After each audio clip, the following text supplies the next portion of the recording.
U.S. Central Command announced just moments ago that the American and Israeli militaries are commencing with strikes on Iran. These strikes are reported to be planned to continue for the next several days. In fact, this may well develop into another phase of a full-scale war, a hot war, kinetic war, people dying, bombs dropping, missiles flying. And on one level, this is not surprising if you haven't been checking in on the progress of our war with Iran. But if you have been sporadically reading headlines about where we are and where this is likely to go, you may be a little bit confused, because we were just told the other day that a deal, the President of the United States told us that a deal with Iran is imminent any moment now. We've been hammering out the details. Our crack diplomatic team has been traveling back and forth to Pakistan, and we're very, very close. That turns out it's not true. That is, and we counted, the 38th time the President of the United States has announced since March 23rd an imminent deal with Iran. And like the other 37 times, this one turns out to be completely untrue for whatever reason. And we are back to bombing Iran. And Iran has pledged to respond, not by bombing the United States because they can't, but by hitting our allies in the region, the 6 Gulf states who are our closest allies in the Middle East. And almost all of them have sustained tremendous damage, in some cases very severe damage, to military and civilian infrastructure. And they'll continue to do that. So this is escalating. The war is back on, despite repeated promises that it was over, that we'd already won. We could play you a lot of clips. No point really in doing that because it's depressing. We could play you all 38 announcements of an imminent deal. Again, you get the point, but we can't resist playing just one from about 6 weeks ago. This is the President of the United States saying that victory is already ours, and we're all really only hanging around to increase the magnitude of the victory. Here's President Trump. We've already won, but I want to win by a bigger margin. But we have destroyed their Navy, destroyed their Air Force, destroyed all of their, if you look at their anti-aircraft equipment, their radar equipment, their leadership is destroyed. We've destroyed everything. So it's hard to know which of those details is accurate or not, because there has been really since February 28th, when this began, a total news blackout on the details of this war. We don't know how many Americans have been killed. We don't know how many have been injured. We don't know how they were killed and injured. We really don't know anything beyond what we read on the internet or in press releases. And in case after case, that has turned out to be untrue. So there really has never been a war of this magnitude with this little factual coverage supplying the public with usable information about how it's going. So we don't really know. We can take some of that at face value. The United States military is formidable. It's huge. It has a budget of over $1 trillion a year. So we can bet that tons of Iranian assets have in fact been destroyed over the last several months. But fundamentally, we can conclude that Iran has not lost this war. In fact, by the only measure that really matters, Iran is winning the war. What's that measure? Well, of course, it's the ability to control the Persian Gulf, the eastern aperture of the Persian Gulf, the Strait of Hormuz, now famous. And as of right now, Iran controls the Strait of Hormuz. It did not when this war began. Now it does. And so what do we learn from this? Well, we learn that President Trump is not a great diplomat. He's overselling this like it's an all-you-can-eat buffet in Atlantic City. Oh, it's going to be the best. And so it's tempting to kind of lay all of the blame at Trump's feet. And on one level, it is all his fault. He decided to do this. Whatever pressures he faced, it was his decision. And he has oversold America's position in this. And he is, in some very real way, not good at this. But that would be to minimize the profound nature of this moment. What we're really learning is not simply that Trump is a spotty commander-in-chief and certainly no diplomat and obviously not a deal maker. If you announce a deal 38 times and it doesn't materialize, you're not a deal maker. What we're beginning to understand, unfortunately for the rest of us, are not just the limits of Trump, but the limits of American power. That's what we're actually learning, how limited the United States is in what it can do and how it can project its will abroad. And a lot of Americans, particularly if you grew up came of age over the last 30 years when the United States had really unrivaled power globally, global hegemony. It was in charge. It was the lone superpower up until maybe 10 years ago. And in the minds of many in Washington, it remains the lone superpower. You imagine that the U.S. government could just kind of affect outcomes by articulating them. Say it out loud and it becomes true because it has the biggest and famously best military in global history. But despite having that military, despite aircraft carriers that cost $120 billion start to finish to put in the water, the United States military has not been able to open that strait to shipping to the rest of the world, to global commodities, in months. And there is no promise that it will be able to. So we have, first and foremost, learned the limits of American military power. There are some things we just can't do, and you would have thought we'd be able to do them. Iran, fewer than 100 million people, primitive, backward theocracy that everyone makes fun of, globally reviled as a medieval state. The U.S. military could not force Iran to do one thing: open up a narrow waterway. So our military power has limits that a lot of us didn't appreciate until February 28th. Our economic power has limits that a lot of people didn't fully understand. It's a little confusing after hearing for decades that the United States, as one of the world's largest oil reserves, and by far the most sophisticated oil extraction technology, every oil-producing country in the world uses American technology to get the oil out of the ground and the gas. It's a little confusing to learn, but it's true, it turns out, that despite having energy independence, the United States is not at all energy independent. And gas is now more expensive in your town because of this war. Does that make sense? Well, yeah, if you understand the true nature of the U.S. economy, which is globalized. The United States economy, like every other economy on the globe, is linked to the rest of the world and dependent on the rest of the world. And so while conceptually the U.S. may have enough oil and gas to meet its own needs, in real life, the price of Brent crude set on the global market determines the price of gasoline in your town, which is another way of saying Iran has massive power over the United States economy. Who knew that? We spent decades hearing about how Iran was a military threat somehow. This sanctioned backward country was going to nuke us for reasons that were never exactly clear because they hate our freedoms. But we thought of Iran, most of us who listened to the media thought of Iran purely in military terms. Iran is crazy. Iran is heavily armed. Iran is a theocratic Shia death cult. And they want to kill us. And we should worry about Iran's military power. Well, here, according to the president, we've eliminated a lot of Iran's military power. It's Air Force and Navy. Who knew they had those? But they're gone in any case, according to him. And Iran is still exercising power over the United States, not just because it's slamming our enemies with drones and missiles, but because it is affecting the price of energy in our country thousands of miles away. And that illustrates a really important truth, which is the United States is not independent on any level economically because the United States is part of a global economic system that the United States promoted and benefited from in some ways for many decades. So we are ensnared by globalization. There's kind of no way out of it, at least in the short term. You may want to ignore what happens in Iran or the Persian Gulf and say, well, we can meet our needs, but you actually can't. And not just with energy, with every manufactured product, starting with pharmaceuticals and ending with automobiles. All of it is dependent on free trade between nations, on globalization, which again, our country promoted and has benefited from, but now we find out that we have a lot less economic power than we thought we did because we're not in control. Control is actually in the hands of international markets, whatever those are, but it's not in our hands. And the third area in which American power has been radically reduced, obviously, is its moral power, which conservatives spend a lot of time making fun of.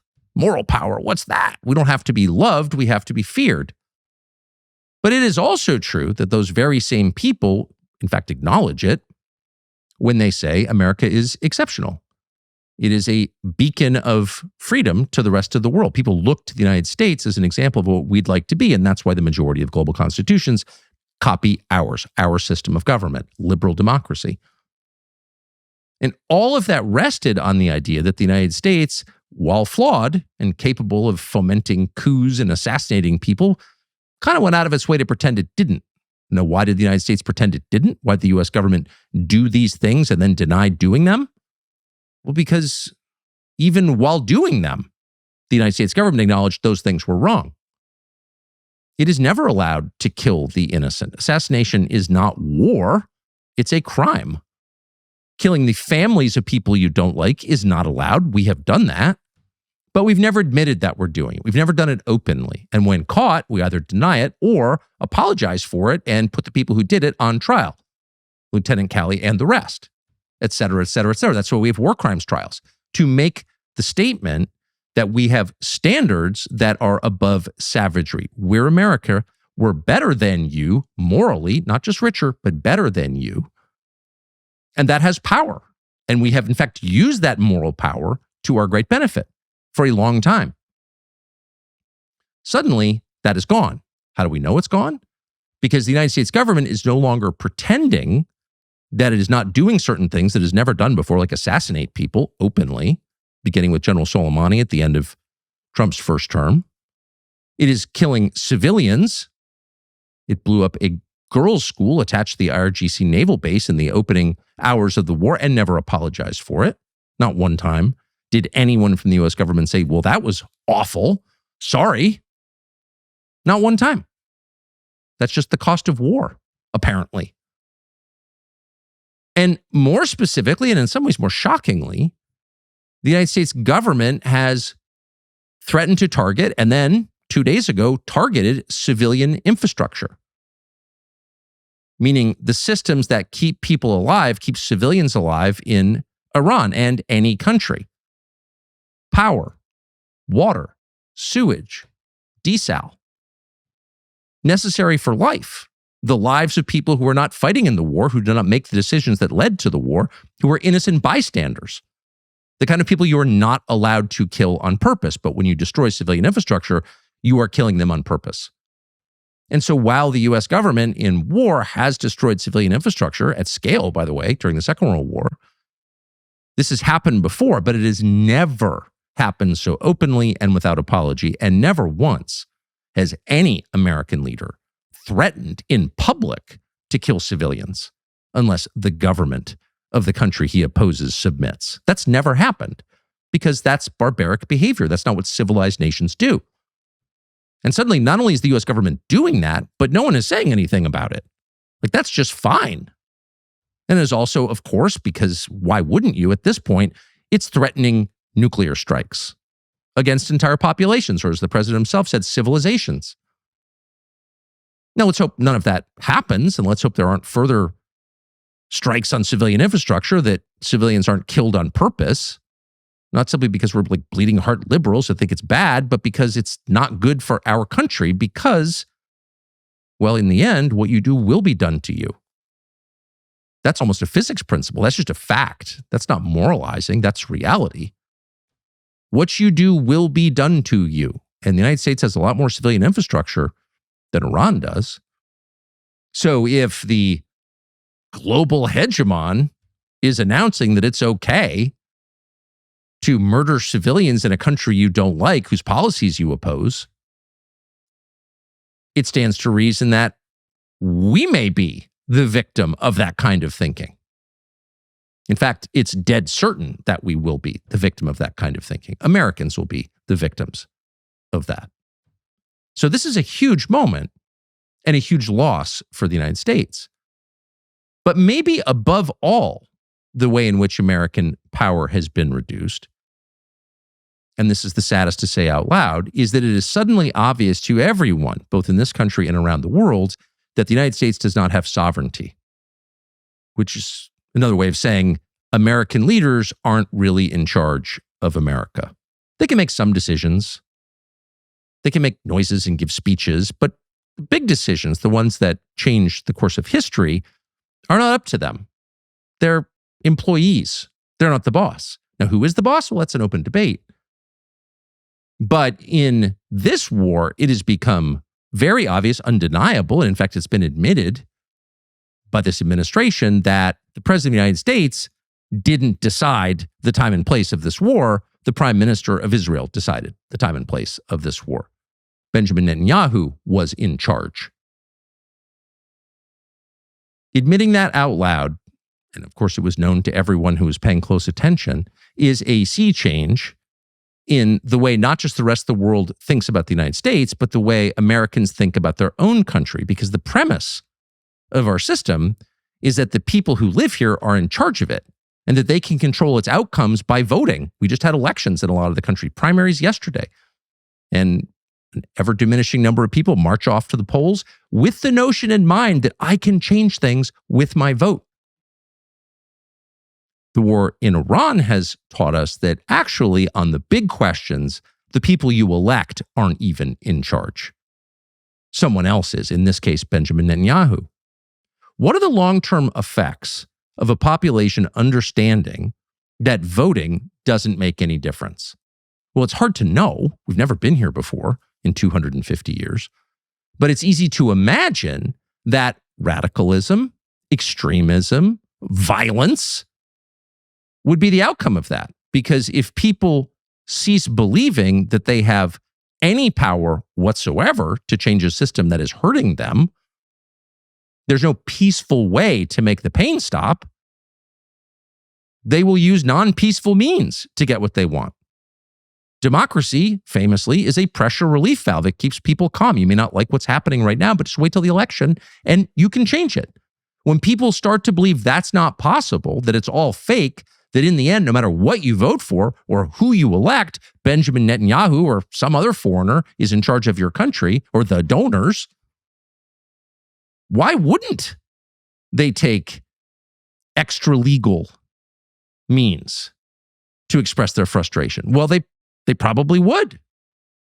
And you would get a violent, chaotic country like so many countries around the world. So you don't want that. But unless someone restores not just the fiction, but the reality of sovereignty to the United States, meaning you can elect somebody and he can change the system if he wants, if he has a mandate from voters to do it, he can change it in ways that Bill Ackman doesn't like. Unless that is clearly true, then you're going to get a very radical population. And if you mix that realization with an economic downturn, which is the obvious end result of this war, who knows what you could get? So the costs of this war to the United States are profound, and they have nothing to do with Iran's nuclear program or its navy, assuming it even had a navy. Did Iran have a navy? Who cares? Who cares about its nuclear program? Actually, Pakistan has a nuclear program. Lots of countries you don't think should have nuclear weapons, including Israel and France, have nuclear weapons. What matters in the end is whether the United States survives in recognizable form. And this war makes it less likely that it will. Not certain. It's not lights out or anything. But we are clearly on the road to radical destructive change in the United States accelerated by this war, and that's bad. And while we're at it, what about Iran? What's going to happen to Iran after all this? Well, of course, it's impossible to really know because this is so dynamic. Again, the announcement was made less than 20 minutes ago that we're back at war, and who knows where that will wind up. But if current trends continue, it seems pretty clear that Iran will emerge from this war stronger, battered, lots of dead people, lots of destroyed infrastructure, probably a refugee crisis, not much of a standing army maybe, who knows? But it is very hard to believe that Iran will emerge from this without control, maybe shared control with Oman, but still control of the Strait of Hormuz.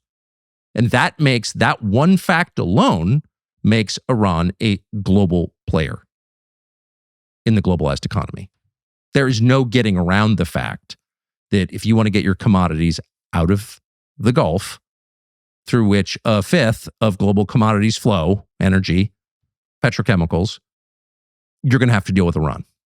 So that means that after months of war with Iran, this rogue state, this Middle Eastern North Korea run by crazy people who are cannibals or throwing gays off buildings for fun, that country becomes almost inevitably a real country that other real countries deal with as a peer country.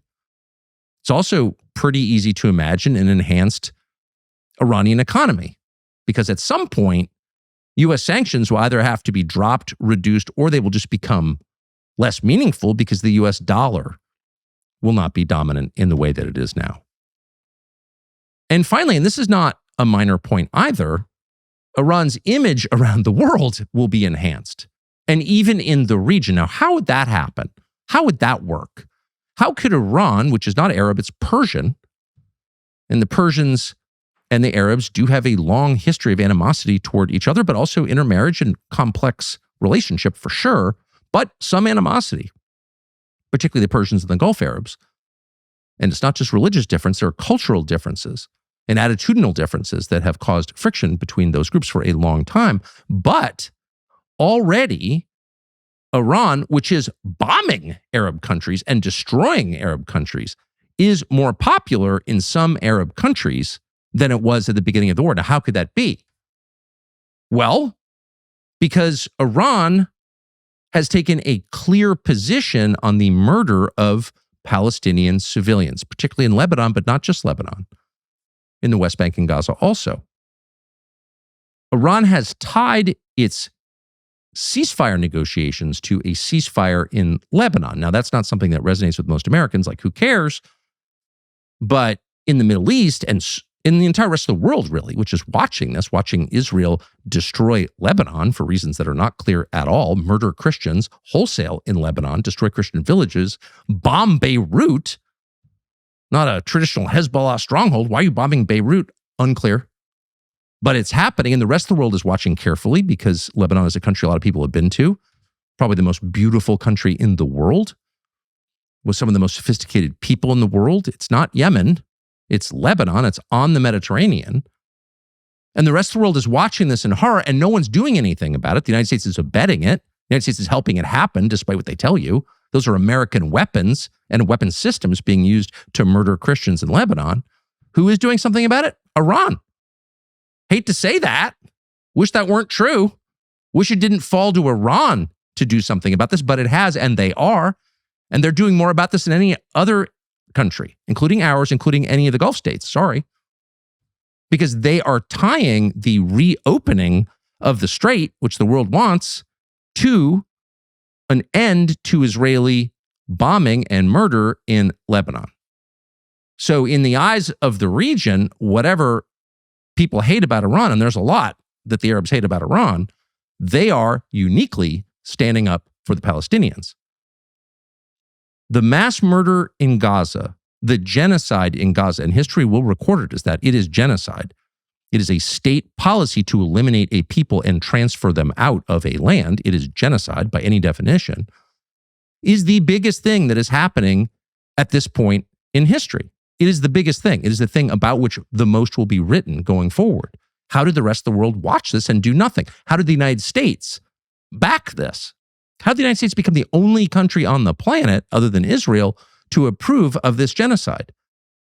These are questions normal people will ask fairly soon. They're asking them now. And Iran, for all of its many faults, as an American, it's painful to admit this, has tried to do something about it. So long term, that doesn't hurt Iran, whatever their motive for doing that. That does not hurt Iran. That enhances Iran as a state.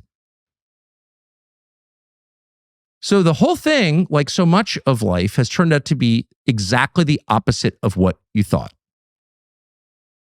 You initiate a regime change war against Iran. You kill its elderly cleric head of state. You blow up a girls' school. You sink its ships. You decapitate its air force, whatever that was. You unleash the full fury of the largest military in human history on this country. And in the end, almost inevitably, that country becomes stronger and the countries that attack it become weaker. Again, only in real life do ironies like this exist, but they are everywhere. In fact, that is the story of life. The opposite happens. Who could have called this? Who could have seen this coming? Well, certainly almost no one in Washington saw this coming, because they've been talking about this war with Iran and the need to decapitate Iran and do something about Iran. America's biggest problem is Iran and their proxies and the Houthis and Hezbollah and Hamas. And they've been yammering on about this at the Brookings Institution and CNN and the Atlantic Council and every place where midwits with overpriced degrees gather to talk about the world that they don't understand, whose languages they don't speak. But whenever they gather in Washington to talk about the world, Iran is at the top of the list of problems we must solve. And in almost none of these gatherings has anyone piped up to say, well, wait a second, if we do that, the opposite will happen. Iran will become more powerful and will become less powerful. Almost nobody said that in Washington. Literally almost nobody. And if there is somebody, who is that person? There wasn't one. But there was at least one person outside of Washington who said this. His name is John Mearsheimer. He's been a professor at the University of Chicago since 1982, over 40 years. And he studies international relations, the way that countries get along with each other, balances of power regionally and globally. And he's smart and he's erudite, but above all, he is wise. He draws obvious conclusions from longitudinal data sets, as they say in academia. He looks at what happens over time and tries to understand what this tells us about the way nations behave and about the way people behave, about human nature, which is constant. It doesn't change. And because he is one of the very few people in the field of international relations who has this ability, married to personal bravery, he's willing to say things that are unpopular, which is the rarest of all qualities in academia. Because he has these two qualities, he has been maybe the only guy or one of the very few guys to call it right. Back in 2007, he and a friend of his from Harvard called Stephen Walt wrote a book on the so-called Jewish lobby, AIPAC, and the whole constellation of nonprofits in Washington that seek to steer the U.S. Congress and the executive, the White House, to giving Israel more money and more military aid, to changing the inherent priorities of American foreign policy, which are to protect and enhance the United States, to do things that are good for the population of America, to change that priority to protect Israel, do what Israel wants. And the two of them wrote this fairly famous book about it back in 2007 and were immediately attacked, can you guess, as Nazis and anti-Semites. Well, turns out neither of them was a Nazi or an anti-Semite, just the opposite. Kind of normal liberals, not racist in any sense. And the charge itself was ludicrous. You notice what AIPAC is doing? You're an anti-Semite? Be like if you criticized Pfizer, you're against all science? I mean, it doesn't make any sense. It's a slur. It's slander designed to make you be quiet. And in most cases, it works, which is why they keep doing it. But in this one specific case, it didn't work. John Mearsheimer, who had tenure at Chicago, did not lose his job. And not only did he keep speaking, he upped the volume of his speaking and kept telling the world, though most people didn't listen, what he had personally seen and how he interpreted that. In other words, why does the United States military go to war? And Mearsheimer, through close observation, concluded, well, in the modern era, mostly it goes to war, big wars on behalf of Israel. Here is Professor John Mearsheimer in 2007 describing why the U.S. went to war in Iraq. It is manifestly clear to most Americans that the Iraq War is one of the greatest strategic blunders in American history. Our argument is that Israel, and especially the lobby, were two of the main driving forces behind the decision to invade Iraq. It is hard to imagine that war happening in their absence. To start with Israel, it was the only country besides Kuwait where both the government and a majority of the population favored the war. The Israeli government, to include Prime Minister Sharon, pushed the Bush administration hard to make sure that it did not lose its nerve in the months before the invasion. Other influential Israelis, like former Prime Ministers Ehud Barak and Benjamin Netanyahu, also implored the United States to take down Saddam. In fact, Israel was pushing so hard for war that its allies in the United States warned Israeli officials to damp down their rhetoric, lest it be seen as a war for Israel. I might also add that President Clinton said in 2006 that every Israeli politician I knew thought that Saddam was so great a threat that he should be removed even if he did not have WMD. So you can see why Professor John Mearsheimer was considered threat number one by AIPAC, and we'll just use the phrase, and it's amen chorus, in the American media. Not because he's a bigot or a Nazi, but precisely because he is not. He's an eminently reasonable man who understands the facts and isn't afraid to say them. He's not acting out of animus. He's acting out of honesty and, in fact, decency. So you can't have people like John Mearsheimer talking. If people are going to criticize Israel, they should also be attacking Jews. They should be full-blown crazy people. People like that are helpful to the cause. People like John Mearsheimer tend to provoke an open, rational debate on the topic that AIPAC and the defenders of Israel's influence over the United States cannot possibly win because it doesn't make any sense at all. So they don't want to have the debate. So Mearsheimer was basically written out of the world he occupied. Though he is a full tenure professor at the University of Chicago, one of the most prestigious universities in the world, suddenly he wasn't getting invited to write a lot of New York Times op-eds. In fact, for many years, very few non-experts heard from him at all. But he kept saying the same thing, which is the Israeli government and its agents in the United States, registered and unregistered, are pushing the U.S. government toward outcomes that will hurt the United States. And now his ultimate vindication, the war in Iran. And not just the war in Iran, but the war between Russia and Ukraine, which is in fact a war between the United States and Russia. And we got into that war because of pressure from exactly the same people. The people who have pushed for war in Iran have spent the last 5 years pushing the United States to go to war with Russia. And that war is still ongoing because of pressure from those very same people. What can you do to monitor important parts of your life that you can't always keep your eyes on? Things like the far corners of a job site or ranch, or let's say you've got a boat dock somewhere and you can't check on it every day. Cellular security cameras from Defend are the answer. These cameras are very easy to install. No Wi-Fi required, no complex setup process. You don't need to be a master electrician to do it. No running wires all over the place. You just mount the camera, turn it on, and it automatically connects to the strongest available cellular signal and starts sending photos and videos directly to your phone. You can be across the country. You never have to wonder what is happening where you live. You've got total security all the time. It's a gate entrance, a construction site, it's your barn, cabin, anything else you need to keep your eye on when you're gone.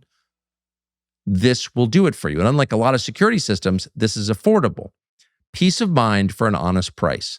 DefendCellCam.com is the address. Go there, see for yourself. DefendCellCam.com. If you've got a signal, you've got 24-hour security. So where does this leave us now? Is either one of those wars going to end anytime soon? Is it possible that either one is resolved in a way that doesn't hurt the U.S.? And what is the motive behind getting the U.S. military, American taxpayers and service members involved in wars in Ukraine and Iran that can't possibly benefit us? Why would you want to do that? And why has our political class allowed it to happen? Those are some of the questions that we asked Professor John Mearsheimer in an interview that every person should listen to. Every American should watch this. So without further delay, here's Professor John Mearsheimer. Professor Mearsheimer, thank you very much. The most vindicated man in America. I think of you all the time. By the way, your piece on the Israeli lobby came out in 2006. I just checked. The book came out in 2007, so 20 years ago, and it was widely derided, universally derided in the media as a conspiracy theory. There is no such thing. If that book came out today, how do you think it would sell? Oh, I think it would sell lots of copies. There's no question about that. It sold lots of copies I know. then, although the lobby went to enormous lengths to suppress it. Do you know Abe Foxman, the former head of the ADL, Really, wrote a book attacking our book before our book came out that was due to come out the same day our book was supposed to come out. Actually? Actually, yeah. He wrote a book, Abe Foxman, that was a direct attack on our book before our book was published, and he didn't have the page proofs or anything. He was basing his attack on what we had said in the article written the year before. And it was scheduled to come out on exactly the same day that our book came out. And then, of course, the lobby went to enormous lengths to make sure that we got as little attention as possible. They ended up getting us canceled at Google. We were supposed to give a big talk at Google, and the lobby moved in and got that talk canceled. We were supposed to give a big talk at the Chicago Council on Foreign Relations, which the lobby then got canceled. Because the lobby doesn't exist. It's just a conspiracy theory. And if you disagree, the lobby will cancel you. Yeah. Well, I'm just grateful that you lived long enough to see yourself vindicated, completely vindicated, and not just on that question, but on many others. So now this has got to be, as someone who assesses the world for a living, one of the most interesting moments of your life, because the world is, well, where are we? Let's just start there. You look out, and what do you see? Nothing but trouble everywhere. And that makes it incredibly interesting. Yes. And depressing at the same time. I do wake up sometimes in the morning depressed at the thought that I'm now going to have to go read all the newspapers and all the websites and get the bad news. But it is a fascinating world, and trying to make sense of it is a very interesting business. So, the idea of coming here to talk to you is very enticing, because we get to sort of feel our way around and try and figure out what's going on. It's just incredible. And I don't know the answer. That's why I'm so grateful you're here. But I sense that this is a change that history will record as profound. Like, this is not just a bump in the road. This is a detour.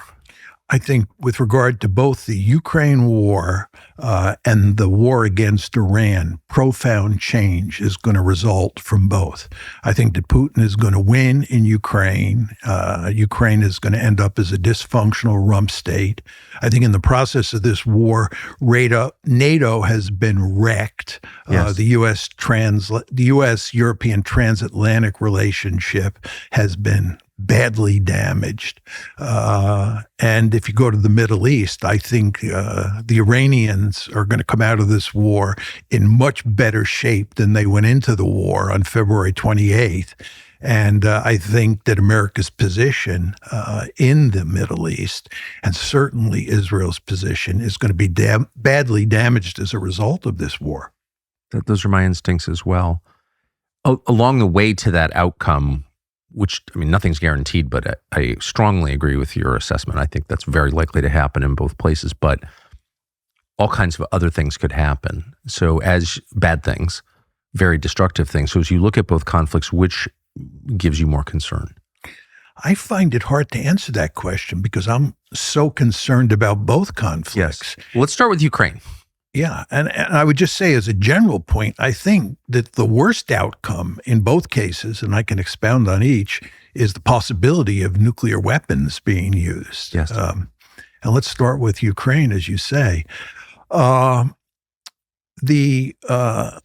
Ukrainians, with strong support from mainly the Europeans, but also the United States, have ramped up their drone war and missile war against the territory of Russia. In other words, they're striking deep into Russia, and they're doing significant damage inside of Russia.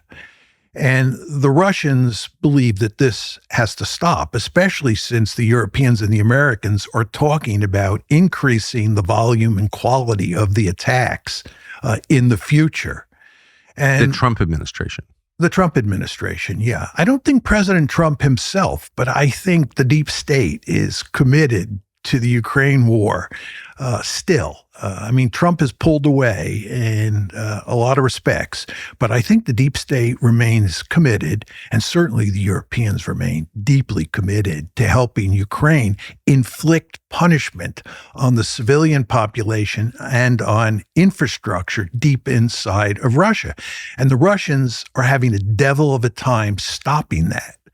And the end result is that there is increasing talk inside of Russia that the only solution to this problem is for Russia to attack with conventional weaponry to start with European countries or NATO countries. In other words, Russia has to stop limiting its attacks to Ukraine, and it has to start thinking about attacking inside of Europe, but with conventional weapons.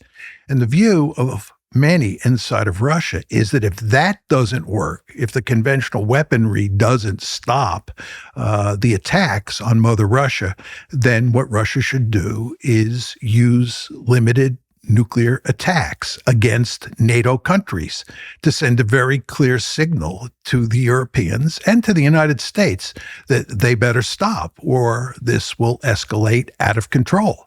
So I think there is a serious possibility. I don't think it's a likely possibility, but I think there's a serious possibility that nuclear weapons will be used in the Ukraine war. There's been very little coverage in the American press of Ukrainian, European American attacks on the Russian homeland.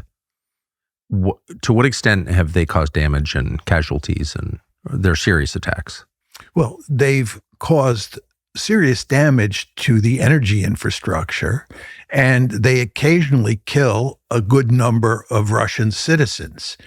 This is nothing like the bombing attacks in World War II, right, or even the American bombing campaign in Vietnam. It's not on that scale.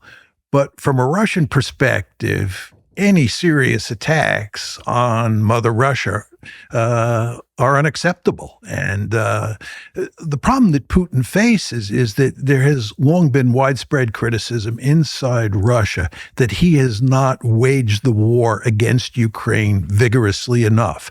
The fact is that Putin and the Russian military, of course, have gone to great lengths to minimize the number of Ukrainian civilians who have been killed. It's very important to understand. You'd never know this from reading the mainstream media in the West. No, because he's Hitler. Yes, that the Russians have actually not waged a serious punishment campaign against the civilian population inside of Ukraine, with the possible exception of destroying the electrical grid. But even there, the end result was that not many civilians were killed. But what's happening here is that pressure is beginning to build on Putin to up the ante, to escalate, because of these attacks on Russian infrastructure and on the Russian civilian population. And the pressure is really building. And you see this in the writings of Sergei Karaganov, who is the principal proponent of the view that I just described. Sergei Karaganov says that when he first proposed this view, shortly after the war in Ukraine started, this is back in February of 2022, most people viewed him as an outlier. They didn't take his arguments seriously.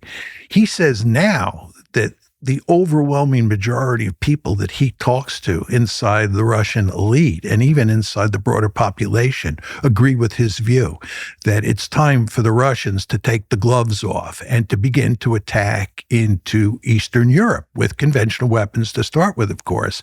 But then if that doesn't work, use nuclear weapons. It's time to send a clear message to the West that their attacks on the Russian homeland, their attacks deep into Russia, have to stop. The cost of living is already making it hard to live here, and it's not getting any better. Unfortunately, it's likely to get worse, and a lot of Americans fill the gap with credit cards, not just for fancy dinners, but to cover things like groceries and bills. That is a disaster. It's understandable, but don't go down that road because there is a tax, in effect, a survival tax of 20% interest or more. Why would you do that? Why would you hand money to the big banks when you could keep it for your family? Our friends at American Financing have a better way. If you're looking to buy your first home or refinance your current one, they're helping Americans achieve the dream of homeownership with monthly mortgage rates currently in the 5s. American Financing saves its customers an average of $800 per month. That's nearly 10 grand every year back to you. This isn't just a loan, it's a total financial reset. So debt is tough, but there's a smart way to do it and a reckless, self-destructive way to do it, credit cards. And so we recommend American Financing. They're salary-based, not commission-based, which means they actually work for you, not the banks. They're called America's home for home loans for a reason. Call 800-685-5696, 800-685-5696, or visit americanfinancing.net/Tucker. I don't want to be, well, before I get to my theories about it, what would be the motive of the United States and Western European countries to accelerate and to fund drone and missile attacks into Russia? Like, what do they hope to achieve by doing that? Well, the Karaganov argument, which I think is correct, is that the Russians believe that they don't think that this is a red line. People in the West, especially in Europe, think they can continue to up the ante and increase the number of attacks and the quality of the attacks, or the lethality of the what attacks. End? Well, there's a belief that this will bring Putin to the negotiating table and that Ukraine will be able to get a favorable deal. In other words, if we increase the scope and scale of these attacks, Putin will surrender. Beatings will continue until morale improves, kind of thing? Yeah. And so that's the idea. And the argument that people like Karaganov make is that the only way that we can reverse this situation is make it clear to the West that there is a red line here. They don't understand that, but we're going to make it clear. And the way we're going to do it is we're going to attack NATO countries, and we're going to dare them to counterattack. And the bet is that the Europeans and the Americans will back off and tell the Ukrainians no more of those attacks. We won't assist you. We won't provide you with the drones and the intelligence to attack Mother Russia anymore, and that this will work. And the Karaganov view is if it doesn't work, what we'll then do is use nuclear weapons. And that will surely send a clear message that there is a red line here. I understand the reasoning. I disagree. I think that the European leaders and American leaders would be thrilled if Russia bombed the Baltics, Eastern Europe, even Western Europe. And I think they'd be more thrilled if they used nuclear weapons, because it would give Western leaders a justification for waging an all-out direct war on Russia, which is what they want. I don't think the United States wants an all-out direct war on Russia. Good. If it was a nuclear war, that would mean that a large number of people would be incinerated. I mean, it does seem like, though, there's this pattern, and I think you see it in this current war, where the West provokes Russia to action so it can cast Russia as Nazi Germany and justify aggression against Russia. There's no question about that. But here we're talking about NATO getting involved in a war.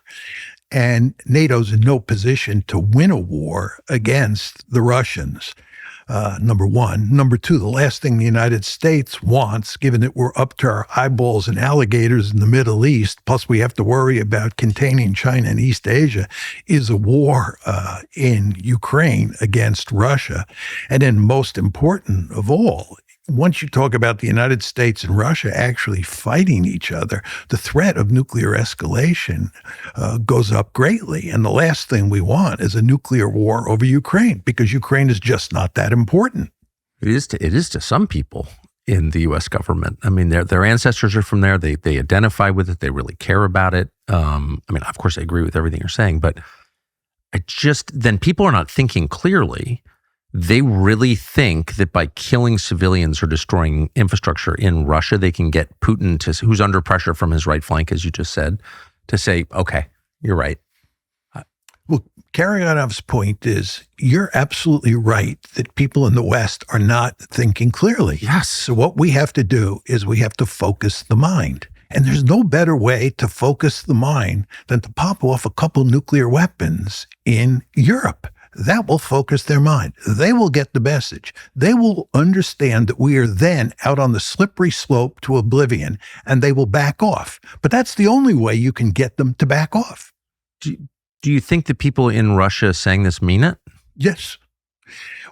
The thing you want to remember, and I think it's very hard for Americans in general to understand this, is that Russia views what's happening in Ukraine as an existential threat. Yes. Ukraine is their backyard. Think back to the Cuban Missile Crisis. The idea of the Soviet Union placing nuclear warheads on missiles inside of Cuba was categorically unacceptable to the United States. Just unacceptable. It was viewed as a threat to our survival. It was a mortal threat. Whether that was right or not is another issue, but that was the view. The Russians have made it clear since 2008, when we said that NATO would expand to the point where it included Ukraine, that this was an existential threat. It would not be allowed to happen. The war broke out in February 2022, and since that war broke out, we have a situation where Ukraine, which is backed by the United States, invaded Mother Russia. Just want to think about that. Ukraine, an ally of the United States, a country we're supporting, invaded Mother Russia. Then, that was in August of 2024, then in February of 2025, Ukraine attacked one leg of the strategic nuclear triad of Russia. It went after its nuclear bomber force. And it was supported, again, Ukraine is supported by the United States. It gets intelligence from the United States. These kind of actions were unthinkable during the Cold War. So here you have a situation today where we are right on Russia's doorstep, and we are supporting Ukraine, which invaded Mother Russia and is launching attacks on its strategic nuclear triad. The Russians think that this is categorically unacceptable, and they're going to go to enormous lengths to prevent this from continuing. They're going to win the war. They're determined to win the war, and they're determined to make sure that NATO does not continue working with the Ukrainians to hit targets deep inside Russia. They feel like their survival is threatened. They feel like they've been backed into a corner. And when great powers feel like they've been backed into a corner, you never want to underestimate the risks that they're willing to take. And that's why people should take Karagonov's warning so seriously. I do. But the administration doesn't seem to. And I'm confused by why, as a candidate, Donald Trump bragged about, and I think he meant it. I know he meant it. Shutting down, bringing a peace between Russia and Ukraine immediately. I can do it in one day. He said he did seem motivated to do that. He talked about it for years and then didn't do it. Why? Well, let me just start by reminding you that in his first term, when he came into office, he had two goals, two major foreign policy goals. One was to end engagement with China and move to a policy of containment. And he was very successful at that. But he also wanted to improve relations with Russia, with Putin in particular, and do everything he could to peel the Chinese and the Russians away from each other and get the Russians on our side of the ledger. That was his goal. But he was undermined by Russiagate. It's very important to understand that. So when Trump leaves office in 2021, relations between Russia and the United States have hardly improved at all. Now, when he comes into office in January of 2025, at that point in time, his goal is to do in the second term with regard to Russia what he did in the first term. Okay? So he starts out on the right foot. And lots of people, me included, believe he has all the right instincts and that he's in a position where he can significantly improve relations with Russia, which would certainly be in our interest, and maybe even end the Ukraine war, which would be in everybody's interest, yes, including Ukraine's interest. But the problem that he runs into is twofold. First of all, he's ham-fisted when it comes to diplomacy. He's just not good at the art of the deal, at least at the diplomatic level. At all. At all. There's just no question about that at this point in time. So he fails to shut down the war. And of course, he's facing huge resistance from inside the deep state. because there are lots of people inside the deep state who don't want to reach an accommodation with the Russians. And there are lots of people on the outside as well in the general foreign policy establishment who don't want to reach an accommodation with the Russians. So that's point number one. But point number two is he then gets deeply involved in the Middle East, especially with the Iran war. And in a very important way, he's now so consumed with Iran that he has hardly any time to pay attention to what's going on in Ukraine. And that allows all of these people in the deep state and in the foreign policy establishment who want to continue to have good relations with the Europeans and the Ukrainians and antagonistic relations towards the Russians to dominate the diplomacy in Europe. So for that reason, we're basically back to square one with regard to Ukraine. And we have less influence in Europe than we have had in our lifetimes, I would say now. We have less. Harder to restrain the Europeans. Things around the world are moving so fast right now, it's impossible to keep up with all of the changes. But we do know that when those changes happen, markets change too. And nothing changes faster than the price of precious metals, gold and silver. It just shifts in an instant because it is a reaction to and against what's happening in the world. So timing is essential. If you're thinking about adding precious metals, and you definitely should, we do, you need to know when prices are going to move and why they're moving. And Battalion Metals makes that all really simple. You can buy the dip when it happens. So if you want real-time alerts sent directly to your inbox when gold and silver prices move, go to battalionmetals.com/alerts. Markets move fast, stay ahead of them. So it's battalionmetals.com/alerts.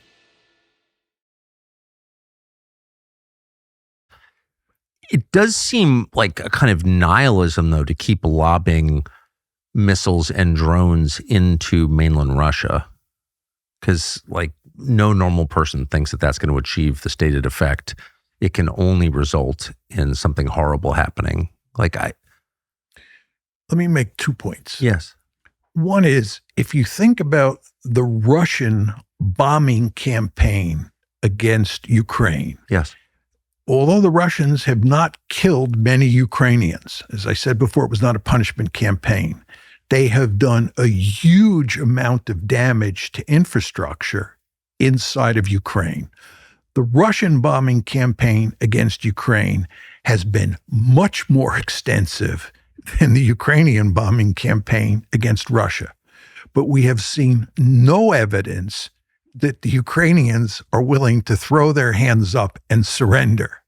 Smart. Therefore, why would you expect the Russians to throw their hands up and surrender? And in fact, given our previous discussion 5 minutes ago, what the Russians are talking about doing now in response is attacking into Eastern Europe. It just seems like there is this misperception, and you see this in a lot of other theaters and countries, of the leadership of Russia. So we tell ourselves that Putin is an absolute dictator, Chairman Mao-style dictator who can do whatever he wants, who's got total autonomy, sovereignty in his own country, that there are no competing political forces. He's not under pressure from anyone domestically. He just wakes up and decides what to do. That's completely false. And then two, that he's the most scary Russian nationalist who's ever lived. He hates the West. He wants to rebuild the Soviet Empire. That's not true either. He's pretty moderate by modern Russian standards, no? He's very moderate. Yeah, I know. People who argue that we should get rid of him and we'll get, a real peacenik in his place are living in a dream world. As I said before, he's being criticized far and wide inside of Russia for not having waged the war vigorously enough.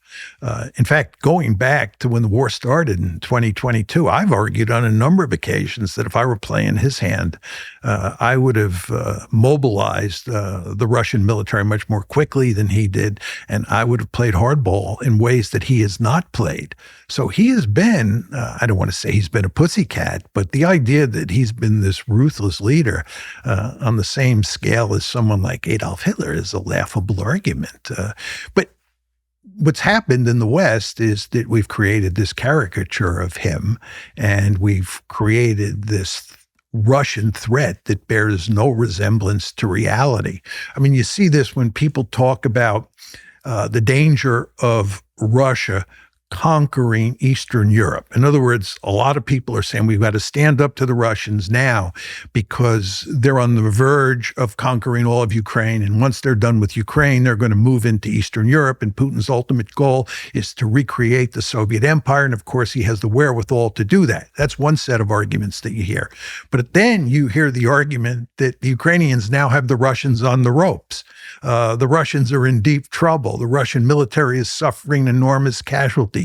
They're being pushed back to by the Ukrainians. These are two completely different sets of arguments that are at odds with each other. Yes. And the question is, which one is true?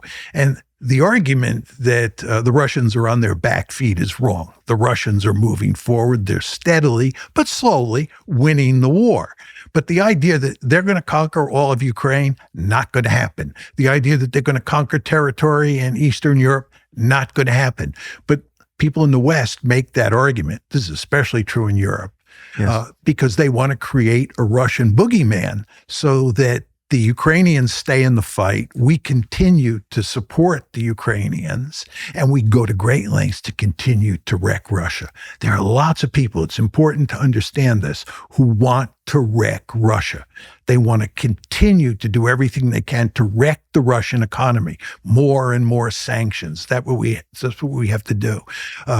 And support the Ukrainians on the battlefield so that they can turn the tide. And then support the attacks with drones and missiles against Mother Russia, because that will affect the civilian population in ways that cause the population to rise up against Putin. There's lots of people who still believe this, despite the fact that after 4+ years, it hasn't worked. And if anything, the Russians are going to win the war.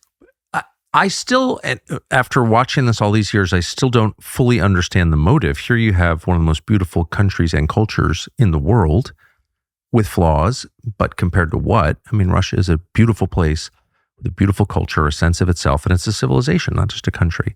Why would you want to destroy it? What drives people? I understand why you'd be mad that Putin moved into Eastern Ukraine, fine. But destroy Russia? Like, where does that come from? Well, the United States during the unipolar moment, and the unipolar moment runs from about 1992, immediately after the Soviet Union collapses, up until about 2017, is by definition the only great power in the world. And we don't like the idea of being challenged when we are the unipole. We think that it's our way or the highway. And you want to remember that in 2000, this is in the middle of the unipolar moment, Putin takes over in Russia. And Putin, over the course of the time from 2000 up to 2026, has stood up to the Americans. He gave a famous speech at Munich in 2007, where he made it very clear to the West that he was sick and tired of how the West was treating Russia. And the fact is, the United States does not like anybody standing up to it. Right? You have to do it our way, right? You have to be subservient. And Putin was not subservient. Contrast him, Putin, with Boris Yeltsin, who ran Russia during the 1990s. Yeltsin basically did what we told him to do. We had him in our hip pocket. That was not true with Putin. So for that reason, we got increasingly angry with Putin as the unipolar moment wore on.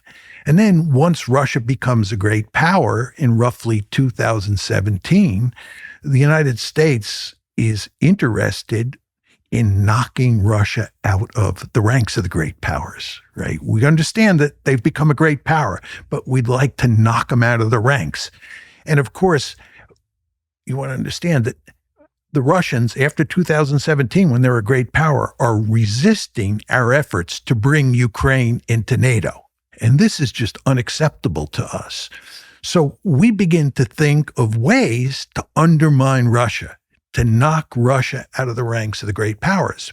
And if you fast forward to late 2021, early 2022, remember the war in Ukraine starts on February 24th, 2022. If you go back, let's say, to December 27, 2021, December 2021, and ramp forward to when the war actually starts, what you see, if you look carefully, is that Putin is going to great lengths to try to avoid a war. He does not want I remember a war. well. Yes. The United States makes no effort to work with the Russians to avoid a war. It's really quite remarkable. Well, and not just that, but provokes Russia by sending Kamala Harris to the Munich Security Conference and saying in public to Zelensky, we want you to join NATO on camera. Absolutely. This is right before. Yes. This is in right February. before in February. That's exactly right. And then just think about this. The war starts February 24th. Shortly thereafter, I mean, a day or two later, Putin sends a message to Zelensky and says, let's start negotiating. They first start negotiating in Belarus, and then they go to Istanbul. Yes. These are the famous Istanbul negotiations, okay? This is in March, early April of 2022, almost immediately after the war starts. And it looks like the Ukrainians and the Russians may be able to cut a deal. They did not cut the deal, but they're getting closer and closer. Things are working out very well. What happens? Boris Johnson, with support from the United States, of course, comes in and he tells the Ukrainians to walk away from the negotiations. Now, the question you want to ask yourself is, why did this happen? Yes, I've wanted to ask him that, but he won't talk to me. The reason it happened is that we thought that economic sanctions would bring the Russians to their knees, and that the Ukrainians, who we had armed and trained, we meaning the West, had armed and trained between 2014, when the crisis first broke out, and 2022, when the war broke out, the actual war. In that 8-year period, we had armed, we meaning the West, had armed and trained the Ukrainians. And they were a quite formidable fighting force, as the Russians found out over the course of 2022. We believed that the Ukrainian army on the battlefield, coupled with economic sanctions, would do the Russians in. And that's why we told Zelensky to walk away from the negotiations in Istanbul. And you want to also remember that late in the fall of that year, 2022, General Milley, who was the chairman of the Joint Chiefs of Staff, understood that the Ukrainians, by that point in time, had reached the high water mark. Remember, the Ukrainians had launched 2 successful offensives against the Russians in 2022, one in Kharkiv, one in Kherson. And Milley said, this is wonderful, but it's time to cut a deal now, because as time goes by, the balance of power will shift against Ukraine and in favor of the Russians, because at that point, Putin was beginning to mobilize the Russian army in a serious way. I think he called up 300,000 troops in September of 2022. But anyway, what happened was that Milley was told to cease and desist from making that argument. They put Milley in the back closet, said no more talk about cutting a deal now, because we think we've got the Russians on the ropes. And you remember, it's in early June, I think it was June 4th of 2023. Remember, 2022 is when the war starts. In June of 2023, that's when the Ukrainians launched that massive offensive where they think they're going to effect the blitzkrieg and bring the Russian military to its knees. This just shows you that we thought the success that the Ukrainians were having on the battlefield, coupled with the sanctions, would allow us to defeat Russia and knock Russia out of the ranks of the great powers and put an end to having to deal with Vladimir Putin, who wouldn't dance to our tune. I mean, I kind of get it conceptually, and I have no question that you're describing the thinking of the people who made these decisions. But I think if you just ponder like the potential consequences of their plan, so you knock Russia out of the ranks of the great powers, you displace Putin somehow. What happens then? This is the biggest country on earth. It's diverse.